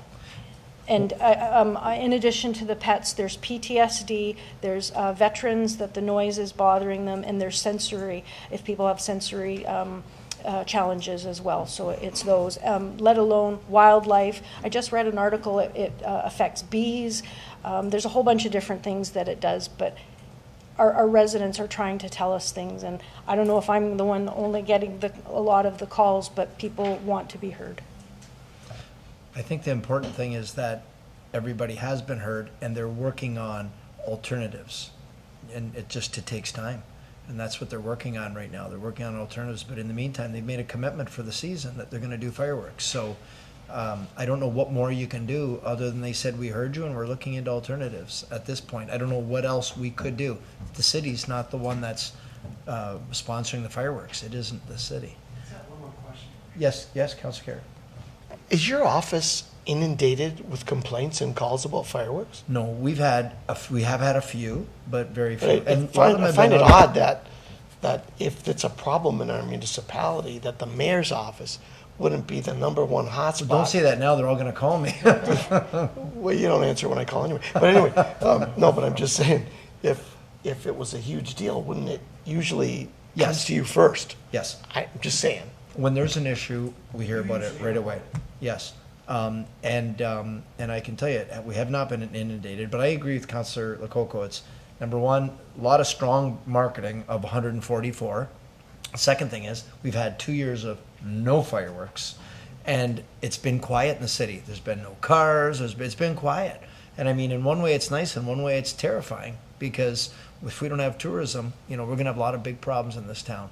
So, and I get it, I hear complaints about the highway being congested, a lot of complaints, but there hasn't been, but I mean, I think it's that Niagara Falls Tourism and the parks are taking, and Illumination Board are taking a reasonable approach. They are officially investigating alternatives. So they're looking into it. I'm sure some alternatives are going to come out of it, but they're going through the process. Then once you find something, you have to pay. It's money. It's a lot of money. So, they got to figure that out too. So I'm sure they're going to continue to work on it. But in the meantime, the idea that we haven't had it for 2 years, and that's 144 days, and it's been strongly marketed, that it's drawing attention to it right now. And it's not unanimous in the tourism industry either, who wants it. Right. So there are some of the people in the industry don't want to be there. So I mean, it's not like it's just one side arguing. It's going to get well looked at. Yep, which is good. We're talking about it. That's the first step. Mr. CIO, did you have something else you wanted to say? Sorry, no? It is through the chair to the councillor, it is a discussion I know we have with the other agencies on that. So I think there is an evaluation process that will be undertaken. And I don't mind providing comments instead of a formal motion. My preference would be that staff pass on the comments to the various stakeholders of it, that it was raised at council, and then we can maybe get a correspondence back with a commitment for the review to be undertaken, which they've already planned to do. So I just find it's a little bit better, instead of having a formal motion at council, it almost seems like council's made up their mind versus just looking for dialogue. I think it's better just to have staff undertake that dialogue on behalf of council. That's fine, thank you. Okay, thank you for that. No, have we done, no, that was motion, notice of motion. So now we do new business? Yeah, okay, we've changed things around a little bit. Okay, yes, new business. Do you have new business? Yeah. I'll make it quick. 3 quick things. And something I've heard about, I haven't been inundated, but a few residents have messaged me on Facebook, and I've received some emails. Street sweeping across the city. Oh, yeah. Maybe through you, the director of Municipal Works, can provide an update. But I've had a few emails and phone calls, and I'd love to relay the information. Now, there's back a to those topic residents. that I've got a lot of. And I didn't realize that salt Let's was do a a survey. contaminant. Scares me. Yeah, through you, Mr. Mayor. I actually really appreciate this opportunity. Street sweeping our blitz starts tomorrow. So this is a great opportunity to give everyone an update. It starts tomorrow. I would have liked to give more notice, but I'll give this my first opportunity to give more notice. So we've completed 20% of our city roads with our own street sweepers. So we haven't been sitting around since the end of winter doing nothing. And now the plan will be to continue starting tomorrow for a full week-long blitz. And what we're asking residents to do is to try to stay off the streets, keep your basketball nets off the streets, hockey nets, so we don't have to drive around them. And you can check out social media, and our website will come back with some more detailed notices and ways to contact us if you have questions or concerns about the street sweeping. So we'll have it done in about a week's time from now. Thank you. Very good. Attendance report for 2021, and maybe the clerk can provide an update. But I thought in the past 2 or 3 years, we always had an attendance report that just outlined who's in attendance during council meetings, who wasn't, etc. And I know with Zoom it might have been a little skewed, but is that coming to council at all? Mr. Clerk? Yeah, I think in a previous motion of council, we've started including those in the remuneration report that finance does. Okay. And there's an appendix attached to that report. We can certainly bring back it updated on the next meeting. That wouldn't be an issue, but yearly they're done as part of the remuneration report. Okay, fair enough. Yeah, I don't know if that's a motion or direction of staff, but yeah. Direction's fine, Mr. Clerk? Okay. And then the last one, I was driving with my son about a week ago through Center Street, Allen Avenue, which smelled phenomenal, by the way, the scent coming from the Post factory. Huh. It should almost be a rite of passage. I mean, my son Nicholas is only 7. I don't think we must have been in that area before, but that specific day you could actually smell the shreddies, and he said, I want to work there one day. Maybe you can. But aside from that, the Niagara Falls Memorial Arena, there's a lot of graffiti, overgrown grass. I haven't received any specific calls, but it's an eyesore. And I'm not sure if that's through economic development or bylaw, but the building, it's just getting worse and worse as the days go by. And I'm not sure if it's COVID or what the case may be, but is there any way we can contact the owner of that building to try to get it cleaned up? And sorry, not to put anyone on the spot, and this might already be kind of wheels in motion, but if we can get an update, that would be appreciated. Yeah, Mr. CAO? Thank you. Through the chair, I'll pass that on to bylaw. Bylaw has been doing blitzes in zones. So the downtown zone here was one of the first zones to blitz, so we'll put that on our list going forward. It's funny you mentioned that. Just the other day, I noticed the same thing. A lot of spray paint graffiti, tall grass, like it looks really rough. Yeah, yeah, yeah, that's great. Okay, super. New business, Councillor Pietrangelo, then Kerrio. Yeah, thanks, Your Worship. Just had a question. I can't remember if it was last meeting or the meeting before where we approved cameras downtown, but had to ask the NRP whether or not they would monitor the tapes. I just wondered if there was any follow-up. Are we going to know whether or not those cameras are going in, whether the NRP had responded that, yes, they would look after that? I don't know, Because Mr. Nicol. I just didn't hear back. Yeah, Mr. Nicol, do you have any update on that by any chance? Yeah, thank you, Mr. Mayor. Through you, I will require some time to go back to see if the NRP has committed to it. We put it on their radar. They need to take it back through to their management team. I am aware, though, that the Downtown BIA board has supported that through a recent motion at their board. So it looks like all parties are aligned. We just need the regional police to give us the instructions on how they can manage those cameras. So I'll circle back soon once I hear back from them. Just a yes or no, that's all. Yeah. Yeah, there wasn't a no, so we'll just, maybe it's a longer yes or maybe a longer no. I'll find out, let you know. Okay. The CAO would like to weigh in too.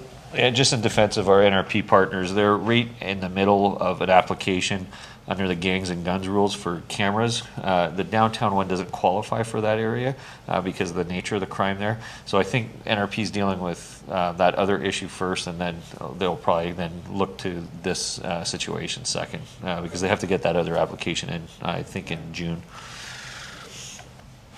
Councillor Kerrio. Your Worship, prior to the last provincial election, I remember this council going on record as thanking the previous government for their help in the new hospital situation. And now that we're facing an election in a couple of days, I think it would be appropriate that maybe you could give us an update and make sure that I'm right on, that the government of the last 4 years has moved the project along, and we're happy that it's progressing the way you think it is. In that case, we should be formally as a council thanking them for their picking up the ball and running with it and keeping it going forward and getting ready to break ground fairly soon, I hear. And this council should be going on record thanking that government for what they've done. They may or may not be there after the next election, but I think we should thank them. Hope, if they are there, it'd be nice to thank them for what they've done so far, keep them motivated to help us in the future.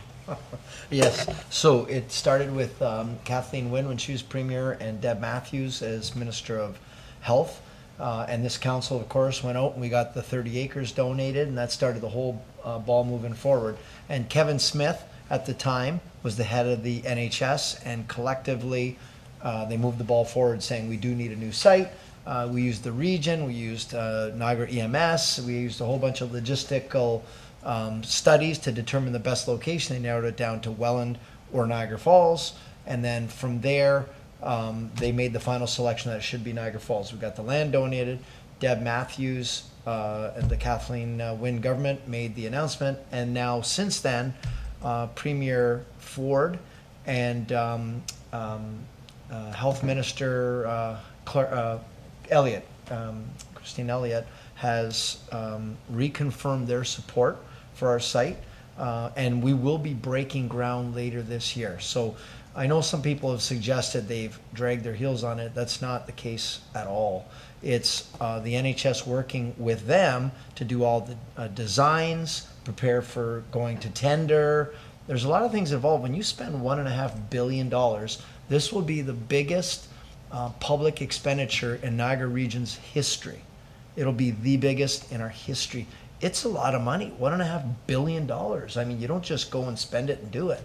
There's a lot of planning involved, and they're working with post-secondary educational institutions like Brock and Niagara and McMaster for it to have a teaching aspect to it. It's been a huge process, and all the planning of the land around it. It's been massive. So yes, the Premier was here a week or so ago, reconfirmed their support for this hospital, and they made it quite clear there will be a shovel going in the ground later this year, and then it'll be about approximately a 3-year build, and then we'll be able to go into that hospital and utilize it for our families. And nothing that I found is more important than your health, and you especially appreciate when you lose your health.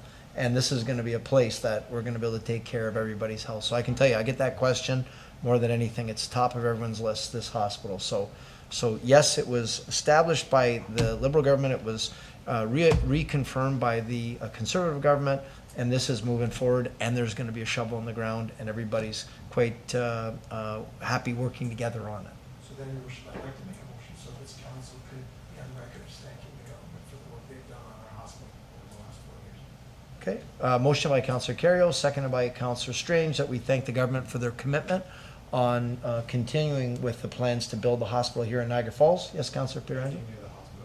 Pardon me? Anything near the hospital, I'll declare. Okay. All right, so we'll call the vote. All those in favor?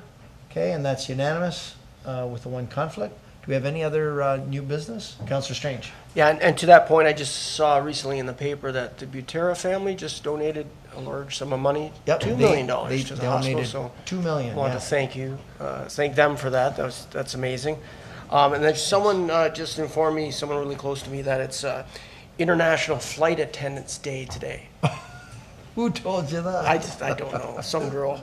But so I just want to wish all the flight attendants a happy International Flight Attendants Day. You know, they're going through a hard time right now with everything, and including the arrive cans. So they come up to Toronto, and they got to wait. All these people are trying to come out of this tunnel, and then they hold them off because they have to wait for their arrive can app. So they're taking the blunt of all the heat from all the passengers. So I just want to wish all the flight attendants, including this one special one, a happy International Flight Attendants Day. So I'll keep you in the good books too. Well done. Oh yeah, you'll be in the good books for sure. Yeah. Do we have any other new business? Motion for adjournment, Councillor Dabrowski. Oh, I'm sorry. Oh, sorry. Almost forgot. Right, we've turned things around. Looking for a motion to give the bylaws a first, second, and third reading. Councillor Pietrangelo, second by Councillor Strange. All those in, yes, Councillor Lococo. Thank you, Mr. Mayor. I have the conflict on 2022-59. Okay, you got that, Mr. Clerk, 59. Okay, we'll call the vote. All those in favor? Okay, that's approved. Now a motion, Councillor Dabrowski, for adjournment, second by Councillor Thomson. We'll call the vote. All those in favor? And we're adjourned. Thank you, everybody. Have a good night.